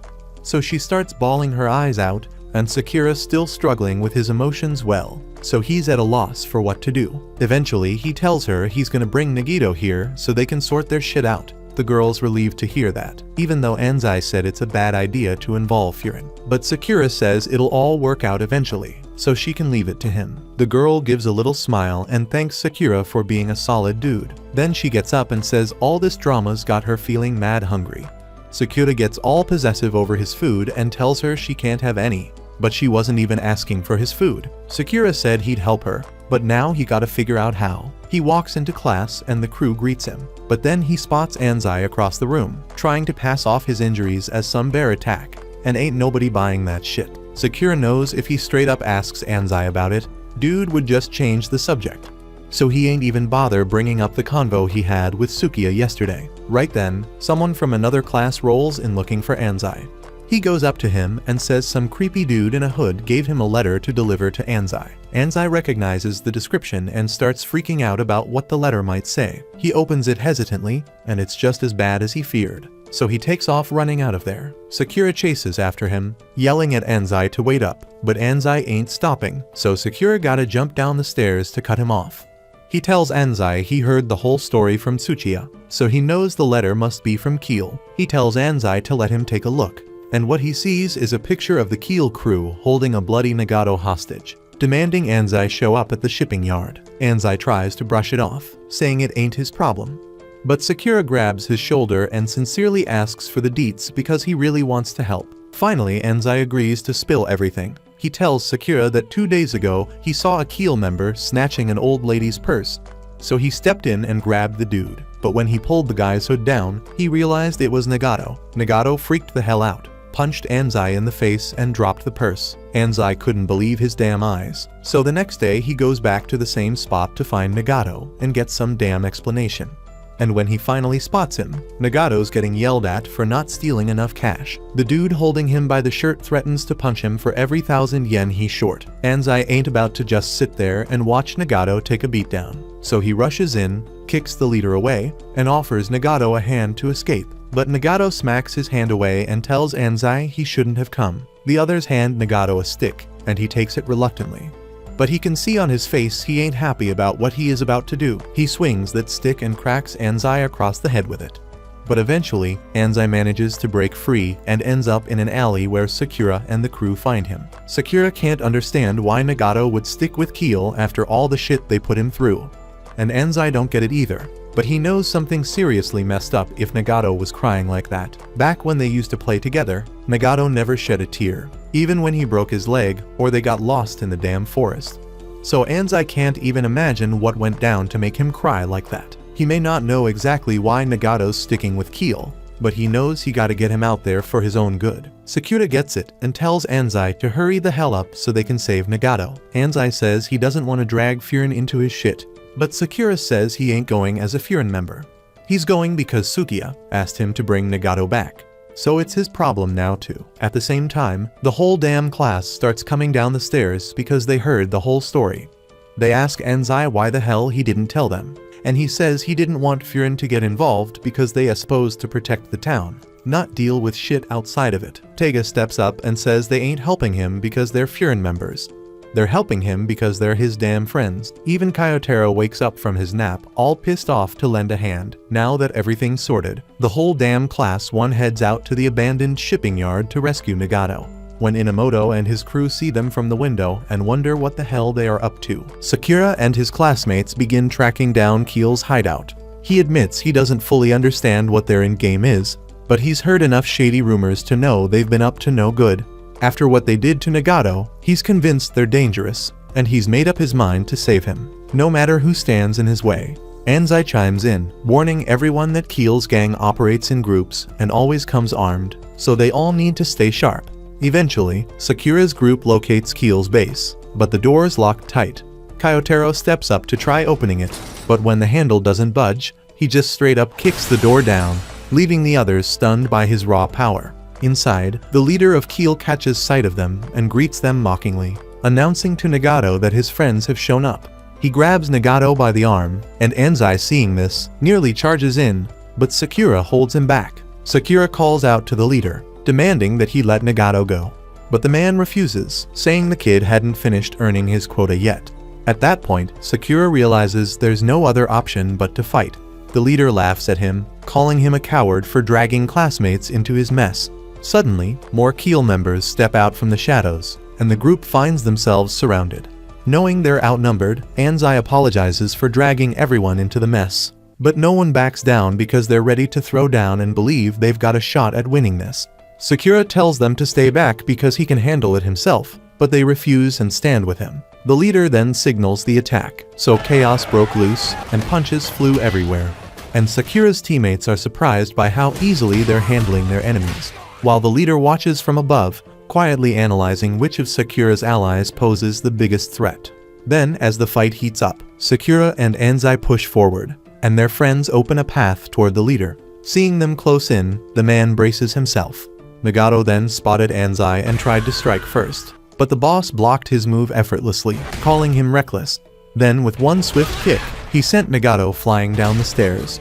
Sakura catches a glimpse of Nagato's fall, and right then, a Keel member jumps at him from the side, warning that Keel's elite are about to join the fray. Then 4 top-tier Keel fighters appear before the rest of Sakura's group, and they reveal their faces. And that makes the leader grin and announce that round 2 is about to begin. Sakura can't figure out why these guys are grinning, but before he can think much more, one of them named Kongo swings a metal pipe right at him, mocking him for only dodging instead of fighting back. Over on the other side, Kirishima shoves Tega away, but Tega fires back, telling him that bad guys always lose in the end. Then another one of the elite fighters named Megami goes at Kyotaro with his weapon, and though Kyotaro manages to block the hit, Megami quickly realizes he's not just some pushover. Then another boy named Kaga struggles to land a clean blow on Mitsuki, taunting him and saying he moves like a girl. Mitsuki shuts him down and tells him to stop being rude, but Kaga just laughs and calls him princess. Nearby, Suo finds himself under attack from a boy named Tone, who's convinced Suo will be an easy win because he's trying to shield Nairi. Suo tells him that protecting someone gives him more strength, not less, but Tone just assumes he's putting on a brave face. Sakura then looks around and quickly realizes his friends are starting to lose ground, so he rushes in to back them up. But Kongo blocks his path, insisting he focus on their one-on-one. Sakura demands he move, but before he can push through, he suddenly gets struck from behind, and blood begins to trickle down his head. The leader watches the scene unfold with satisfaction, noting that the tide has turned in their favor now that his top fighters are locking down Sakura's strongest allies. He mocks Anzai for being dumb enough to charge him alone, and since Sakura's group is just made up of first years, he's convinced they can't possibly handle this. Nairi begins to panic as the battle starts going south. He assumes Suo is holding back because of him and starts blaming himself for being dead weight. Feeling useless, Nairi decides to act. He throws himself at one of the Keel thugs, tackling him to the ground. But the moment is short-lived, and he quickly finds himself getting beat down, with one of the Keel guys winding up to finish him off. Suddenly, a powerful blast sends the attacker flying, as Kaji arrives on the scene with his 2 vice reps in tow. Takeshi Inamoto smiles, relieved they showed up in time, and the Keel crew instantly recognizes Kaji because his reputation for brutality precedes him. The Keel leader glares at Kaji, questioning why he's even here and claiming they're not out to harm the town. They just have personal beef with Anzai. But Kaji cuts him off, stating that anyone who's part of Furin protects every last person in this city, including the ones that matter to them. He calls the leader a complete fool for laying hands on Furin members, warning him that he should already know exactly what comes next. The Keel members freeze, clearly shaken by Kaji's presence, so the leader yells at them to take him down, but none of them move. Frustrated, the leader threatens them, asking if they'd prefer to end up like Nagato. That finally gets them moving, and they rush toward Kaji, but his vice reps jump in and shut them down before they can land a hit. Kaji tells his team to leave the leader to him. Then his vice rep Yuto Kusumi grabs Nairi and leads him out of the chaos, instructing him to stay put until the fight is over. Takeshi then calls out to Sakura and the others, telling them to keep going. The remaining Keel thugs try to stop Kaji, but they don't stand a chance because he mows through them like nothing. As he scans the area, he notices Anzai down and goes over to help him sit up. The leader watches this and is caught off guard because he didn't expect Kaji to show compassion. But before anything else happens, Sakura steps forward and tells Kaji not to touch the leader because he wants to finish this with his own hands. But Kongo jumps in, reminding Sakura that their fight isn't done either. The two get ready to clash again, until Kaji steps between them. Kaji calmly turns to Sakura and asks if he really understands what's going on. Kongo snaps, telling Kaji not to butt into their fight. But the moment Kaji lifts his foot like he's about to strike, Kongo flinches and backs off, completely spooked, and he's starting to question if Kaji's even human. Realizing Sakura is laser focused on taking down the leader, Kaji punches him to snap him out of it, shouting that his classmates are still getting wrecked out there, so he reminds Sakura that as class rep, his first job is to protect his people, and that hits hard, so Sakura realizes he's messed up. Still, he admits he can't let the leader get away with everything, so Kaji steps up and tells him to leave the guy to him. Then he walks off toward the boss, ready to deliver some well-deserved payback. Kongo then breathes a sigh of relief, thinking he got off easy because he knows he's no match for Kaji. But then Sakura punches himself in frustration, calling himself pathetic, and with fire in his eyes, he turns to Kongo and says he doesn't have time to waste playing around with him anymore. Kaji then walks up to Natori, who looks at him and says they're the same because he saw Kaji punch Sakura earlier, and assumes he leads people through fear and says that's how he keeps his own crew in check too. But he asks why Kaji still pretends to be the good guy and tells him he should leave Furin, because someone like him doesn't fit the role of a protector. He even invites Kaji to join Keel, but Kaji turns him down without hesitation, saying he doesn't enjoy hurting people. Meanwhile, Kongo gets knocked back and realizes Sakura's fully locked in now. He shouts for his guys to jump him, but Sakura tears through them like it's nothing. Kongo's stunned, and Sakura sends him flying with a punch, saying he doesn't have time to waste on them. At the same time, Kirishima slams Tega, trying to bring him down. But Tega stands firm and says rescuing his friends is just part of his style. Their upperclassmen arrive to back them up, and Kirishima calls him weak. He's confused though because Tega is smiling. Kirishima gears up for the final blow, but Tega blocks it and says smiling is also part of his style because he's an entertainer. He lands a crushing strike that drops Kirishima, and tells him to get back up because the real fight starts now. Kirishima grabs a stick and swings, but Tega blocks again and finishes the fight clean. Elsewhere, Kyotaro is struggling to land a hit on Megami, who keeps dodging and kicks him back hard. But then Kyotaro catches him mid-move and slams him into the floor. He says he hates fighters who rely only on speed. Megami tries to stand, but his leg's clearly broken, and Kyotaro knocks him out cold. At the same time, Kaga picks a fight with Mitsuki and mocks him for looking feminine. But Mitsuki just shrugs it off, saying he's fine with who he is. Kaga claims that weak people should always follow the strong, stomps on Mitsuki's foot, and punches him hard. He pulls back in pain, thinking he may have hurt his wrist, but Mitsuki fires back, saying he probably scares girls away because of his trash personality. Mitsuki tells him that even if he were a girl, he wouldn't date someone like him, and adds that Kaga must be weak himself if he's following Natori. Kaga says he's only doing it because he's one of the strongest in the crew. but Mitsuki laughs and tells him he's just a frog at the bottom of a well, stuck in his tiny world where everyone around him is weak.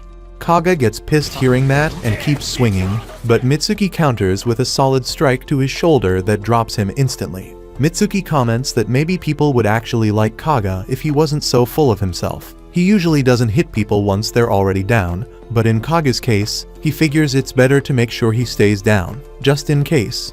Meanwhile, Takeshi and Yuto are still in the middle of the fight, and their underclassmen are honestly in awe. There's only 2 of them, but they've completely flipped the momentum of the battle. Sakura then knocks out one of the Keel guys, and his teammates run over, telling him they've already handled their fights. But Sakura tells them not to stop there, finish off the rest, and he promises next time he'll be right there beside them. He takes down another enemy, but then sees Tone getting beat up, and Suo walks over. Tone is confused why Suo's looking at him like that, and Suo coldly knocks him out. He's about to go in for another hit, but Sakura steps in and tells him it's over. Suo asks if getting beaten down didn't rattle his brain, but Sakura admits it did, and he just blames himself for being reckless. And he says losing control won't help anything. That hits Suo hard, and he finally calms down, and says he'll go take care of the rest of Keel's fighters. Back with Kaji, we see him dodging Notori's strikes and landing a clean hit, but Notori grabs him and hurls him across the area. Notori sneers, saying Kaji has a face that screams villain, and once again invites him to join Keel. He says Kaji's no hero, he's an animal pretending to play nice. Kaji calmly agrees, then flashes back to a moment burned into his memory. He remembers getting jumped by a group of thugs. One of them struck him, and after that, everything went red. And when he came to, all of them were on the ground, barely conscious. Notori thinks it was a thrill, something unforgettable. But Kaji admits that losing control like that makes him sick. He explains that ever since joining Furin, he's learned how to keep that part of himself in check. He tells Notori he's nothing like those who lead him, and he sure as hell doesn't have what it takes to be someone worth following. Notori assumes Furin domesticated him, mocks him by calling him a house pet, and says he's going to remind Kaji what it feels like to let the monster out. Then he lunges at Kaji with everything he's got. Kaji leaps backward, grabbing a chain nearby, and swings himself forward to crash into Notori, but Notori catches himself right away and boots Kaji across the room. He keeps pressing the attack, laughing that Furin has dulled Kaji's edge, that he's lost his bite. But Kaji stands tall again, and this time he smashes Notori's bat apart with a single kick. Notori laughs like a maniac, saying he loves the wild look in Kaji's eyes. They exchange brutal hits, but Kaji starts gaining ground fast, overpowering Notori. Notori says that Kaji's face in that moment makes him feel alive, but Kaji shuts him down with a knockout blow. He raises his fist to strike again, but stops when he sees that Notori's already unconscious. Right then, Kaji's vice reps walk over, realizing the fight's finally finished. Takeshi tells him everyone's waiting, and the vice reps lift Kaji's arms up into the air so everyone around them knows that it's over and Furin has won. Anzai then slowly regains consciousness, confused, asking what just happened, and the others let him know it's finished. Nagato looks at him and asks why he went so far, because he knows Anzai fought Keel for his sake. But Sakura steps in to say Furin didn't fight for Nagato. He says Notori ticked him off, and that was more than enough reason to beat the freaking guy down. Then Sakura looks at Nagato again and says Anzai nearly got wrecked trying to rescue him. Yet Nagato won't even look at him. He asks if Nagato didn't want to be saved at all. But Nagato admits he feels like trash for how he treated Anzai. He says he screwed up bad and can't undo what he did, so he doesn't think he should be saved. But Kaji cuts in and says it doesn't matter what Nagato thinks because Anzai still chose to save him, no matter what. We then see a flashback when Nagato was walking alone down the street, and then he spots a group of students bullying another boy and stealing his wallet. At first, he considers walking away, but then he remembers how Anzai once stood up for him during a time when he was being bullied. That memory pushes him to act, so he calls out to the group and tells them to give the wallet back. Instead, they gang up on him, beat him down, and tell him to know his place. Suddenly, a member of Keel appears and steps in to stop the bullies, and that person turns out to be Notori. Afterward, the boy thanks Nagato for trying to help, though Nagato can't help but feel lame for getting beat up. But Notori praises him, saying he's actually pretty cool for having the guts to stand up alone. He says he's been searching for someone like Nagato and offers him a spot in his team. Nagato follows him back to Keel's hideout, and Notori introduces himself as the group's boss. But then, two of Keel's members suddenly start fighting. One of them is angry because the other wants to leave the group and ends up knocking him to the ground. Nagato expects Notori to break it up, but instead, Notori punches him out of nowhere. He tells Nagato that he's exactly the kind of guy he needs. Someone weak, but with a strong moral code. Someone easy to manipulate. He tells Nagato that once you're in, there's no leaving. They then start ordering Nagato to raise money for them. He empties out his bank account just to hit the quota, but they tell him it's still not enough. One of his superiors begins beating him up, warning him that every time he falls short, he's going to get hit. Pushed into a corner, Nagato becomes desperate. To protect himself, he starts stealing from others, something he never imagined doing. Back in the present, Nagato finishes telling his story, and Anzai is crushed. He feels like he failed Nagato, like he should have been strong enough to protect him back then. But Nagato tells him not to carry that weight. He admits that he always looked up to Anzai and just wanted to be like him. He thought joining Keel would make him cool and strong, but now he sees that he'll never match up. Anzai pulls him into a hug and tells him he's wrong. He's always been amazing because no matter how dark things got, he never stopped worrying about his friends. As they walk back home, Nairi finally regains consciousness and asks where they are. Mitsuki tells him they're heading home. He looks around, realizing they actually won, and he's relieved everyone made it out okay. But Suo flicks him on the forehead, scolding him for rushing out like that while he was supposed to be protecting him.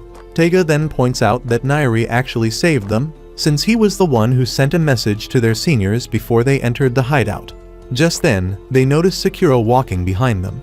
Nairi is glad to see him, but Sakura tells him to worry about himself because he nearly died back there. Nairi laughs and says Sakura is amazing for becoming grade rep and already getting everyone together. But Sakura doesn't see it that way. He thinks he let his classmates down. His recklessness put everyone in danger, and if their seniors hadn't shown up when they did, they would have lost. And he blames himself for how badly things went. Anzai shuts that down and tells him to quit talking nonsense, and he thanks Sakura for helping him save Nagato. The others agree. They got knocked around because they were weak, not because of anything Sakura did. Nairi tells him not to carry everything alone, because they're his friends and they're here for him.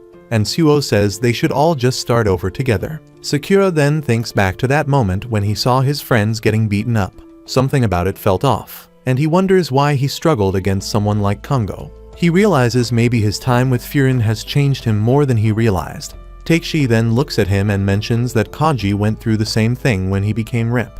But Kaji brushes it off and asks what he thought about Keel. Takeshi says the group's way too large for a rookie crew, and Kaji agrees that there's no way Notori recruited that many people by himself. Later, everyone heads to a restaurant where they give a full report of the incident to Yumemiya. Anzai apologizes for dragging Furin into his personal problems, but Yumemiya tells them they all did great. The restaurant owner even gives them free food, and they all sit down to eat. Anzai still can't believe Yumemiya isn't angry, since everyone got involved just to help him out. But Yumemiya reminds him that Nagato is their friend, and that is enough to make it Furin's responsibility to step in. Nagato also apologizes for everything, but Yumemiya just tells him to eat, and as Nagato takes his first bite, tears well up in his eyes, because it's been so damn long since he had a warm meal that actually made him feel at home.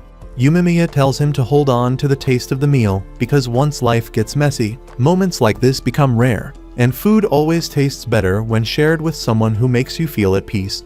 He reminds Nagato that he can't go back and undo the past, so he'll have to carry it and move forward.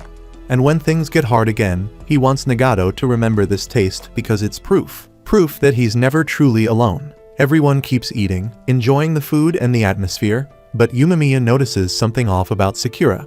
Nairi catches on too and says it's because Sakura is blaming himself for everything that happened. Sakura admits it. He feels like crap because he talked tough, but when the time came, he couldn't move the way he usually does. Yumemiya nods, already understanding, so he tells Sakura that it hit him the moment he saw his friends getting hurt. That hesitation came from caring, and the reason his movements were stiff was because he actually liked them. Sakura turns red hearing that, and smacks his own leg in embarrassment, making Yumemiya laugh. Afterwards, Yumemiya asks Hiragi what he thinks of Sakura, and Hiragi says that Sakura reminds him of Yumemiya himself, and he sees a ton of potential in him. Meanwhile, Nagato and Anzai are greeted by the girl Sukiya. She immediately notices the rough shape they're in and starts tearing up as soon as she sees Nagato. She welcomes him back and thanks Sakura for saving him, but Sakura just shrugs it off, saying there's no need to thank him because he was just keeping a promise. Back at Kiel's hideout, one of the members stands up in silence. He admits he came to the fight with Furin just to watch things unfold. And now, after what he saw, he's disappointed. Kiel never stood a chance. Notori completely failed as a leader, and as far as he's concerned, the group is finished. Still, he's not walking away empty-handed because he found something valuable in that battle. With that, he peels off his jacket, revealing a strange tattoo carved across his back, while he already thinking about his next move. The next morning, Anzai chats with his classmates, and Nairi is relieved to see he's in better spirits now. Anzai asks if anyone heard from Sakura, but Nairi says Sakura hasn't checked any of his messages, and they soon realize he's missing class today, leaving them worried about what might have happened. Anzai is concerned, remembering Sakura was down after the fight, so Nairi decides to give him a call. Everyone's relieved when Sakura answers, but he immediately hangs up, making Anzai wonder if he's alright. Nairi admits he's unsure but guesses Sakura might just be feeling sick. After school, Nairi and Suo agree to pay Sakura a visit, so they begin searching for his home. But once they reach his address, they discover a rundown building, prompting Suo to joke it resembles a haunted mansion. They approach his door, but quickly notice the doorbell doesn't seem to work, and Suo observes the door itself isn't even locked. Spotting Sakura's shoes by the entrance, Suo calls his name, but nobody answers, so Suo decides to enter. Nairi protests that they can't simply enter uninvited, but Suo reminds him that Sakura lives by himself and might be unable to move around if he's really sick. So Suo worries that something serious might have happened, causing Nairi to imagine Sakura dying alone, which sends him into a panic. Sakura hears the noise and yells for him to shut the hell up. Then he walks out, clearly surprised to see them both, and he questions their reason for coming. Nairi explains they're checking up on him, and Suo quickly notices Sakura is unwell, urging him to lie down again. Observing Sakura's room, they understand he genuinely lives alone, so they offer to lend him a hand, suggesting he eat some food they've brought along. They also give him the gifts their classmates sent, and Nairi mentions it'll help Sakura feel better.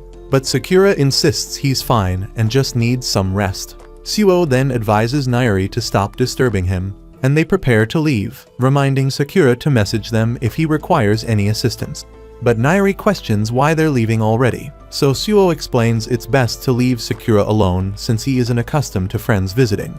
Suo believes they need to give Sakura some room to recover comfortably, suggesting they can always return tomorrow if Sakura doesn't attend class. Nairi states he wants Sakura to understand he can rely on his friends, especially since he promised to help him climb to the top. Yet Sakura has always tackled his problems alone, and now that he's struggling, Nairi wants to make sure someone's there for him. But right then someone interrupts their conversation.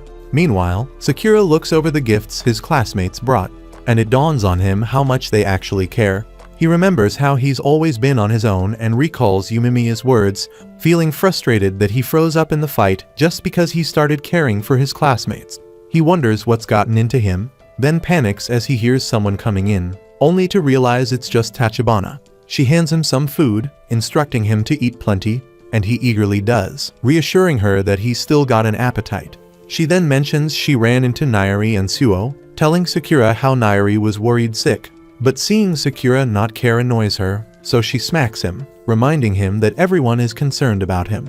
Tachibana then guesses that he must have gotten into another fight and suspects that's why he's feeling sick, but he says that's not it. She then asks if maybe he's stressing out because he finally admitted he cares for his classmates, making him embarrassed as he demands to know who told her about that. So she casually reveals it was Yumimiya. Sakura denies that his friends were the reason he froze up, but Tachibana reminds him he can't undo what's already happened, advising him to count on his friends next time he feels overwhelmed. Sakura protests that he wants to handle things himself, prompting her to snatch away his food and challenge him to cook his own meals. She acknowledges the food is simple enough to prepare, but points out he lacks even a stove or pot, explaining that he should take advantage of the supplies his friends provided and rest properly. Tachibana remarks that people can only accomplish so much on their own, so Sakura needs to start trusting others. although she understands that relying on people can be frightening in the beginning. The next day, Sakura is already feeling better, so he meets up with Kaji, saying he wants to discuss their previous battle. But then they notice Kaji's classmates watching them, who immediately start teasing Kaji for taking care of his underclassmen, prompting him to instruct his vice reps to keep them busy while he chats with Sakura. When they become alone, Sakura comments that he should really figure out how to depend on others, asking Kaji how he can comfortably let his vice reps handle everything. Kaji then buys a coffee and hands it to Sakura, leaving him confused about Kaji's intention. Then he suddenly pulls Sakura up to the rooftop, suggesting they talk somewhere high and open, and explains he relies on others because he understands he can't do everything himself. Sakura says he can't follow that logic since he hates admitting he's not strong enough to handle things solo. Kaji takes back the coffee he gave Sakura, switching the label to green tea, but points out that it's still coffee inside, explaining that changing the label doesn't alter what's inside.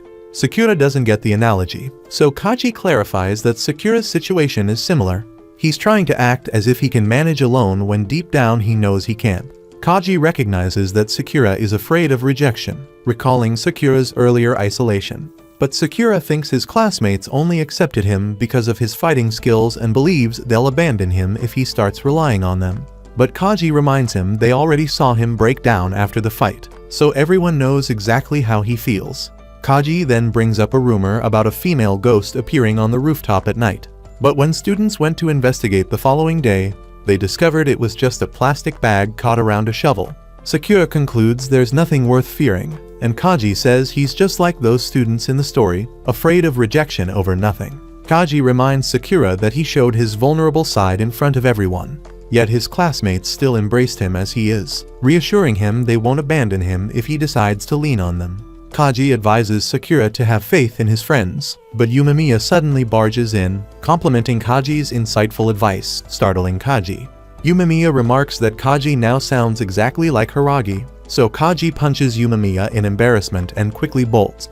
Yumemiya comments on Kaji's growth, then tells Sakura not to worry, reassuring him that everyone at Furin will forgive his mistakes, so everything will work out fine if he trusts his friends. Afterwards, Yumemiya reflects that he never imagined Kaji taking care of a junior, and we discover Hiragi had given him the same guidance when he was just starting out too.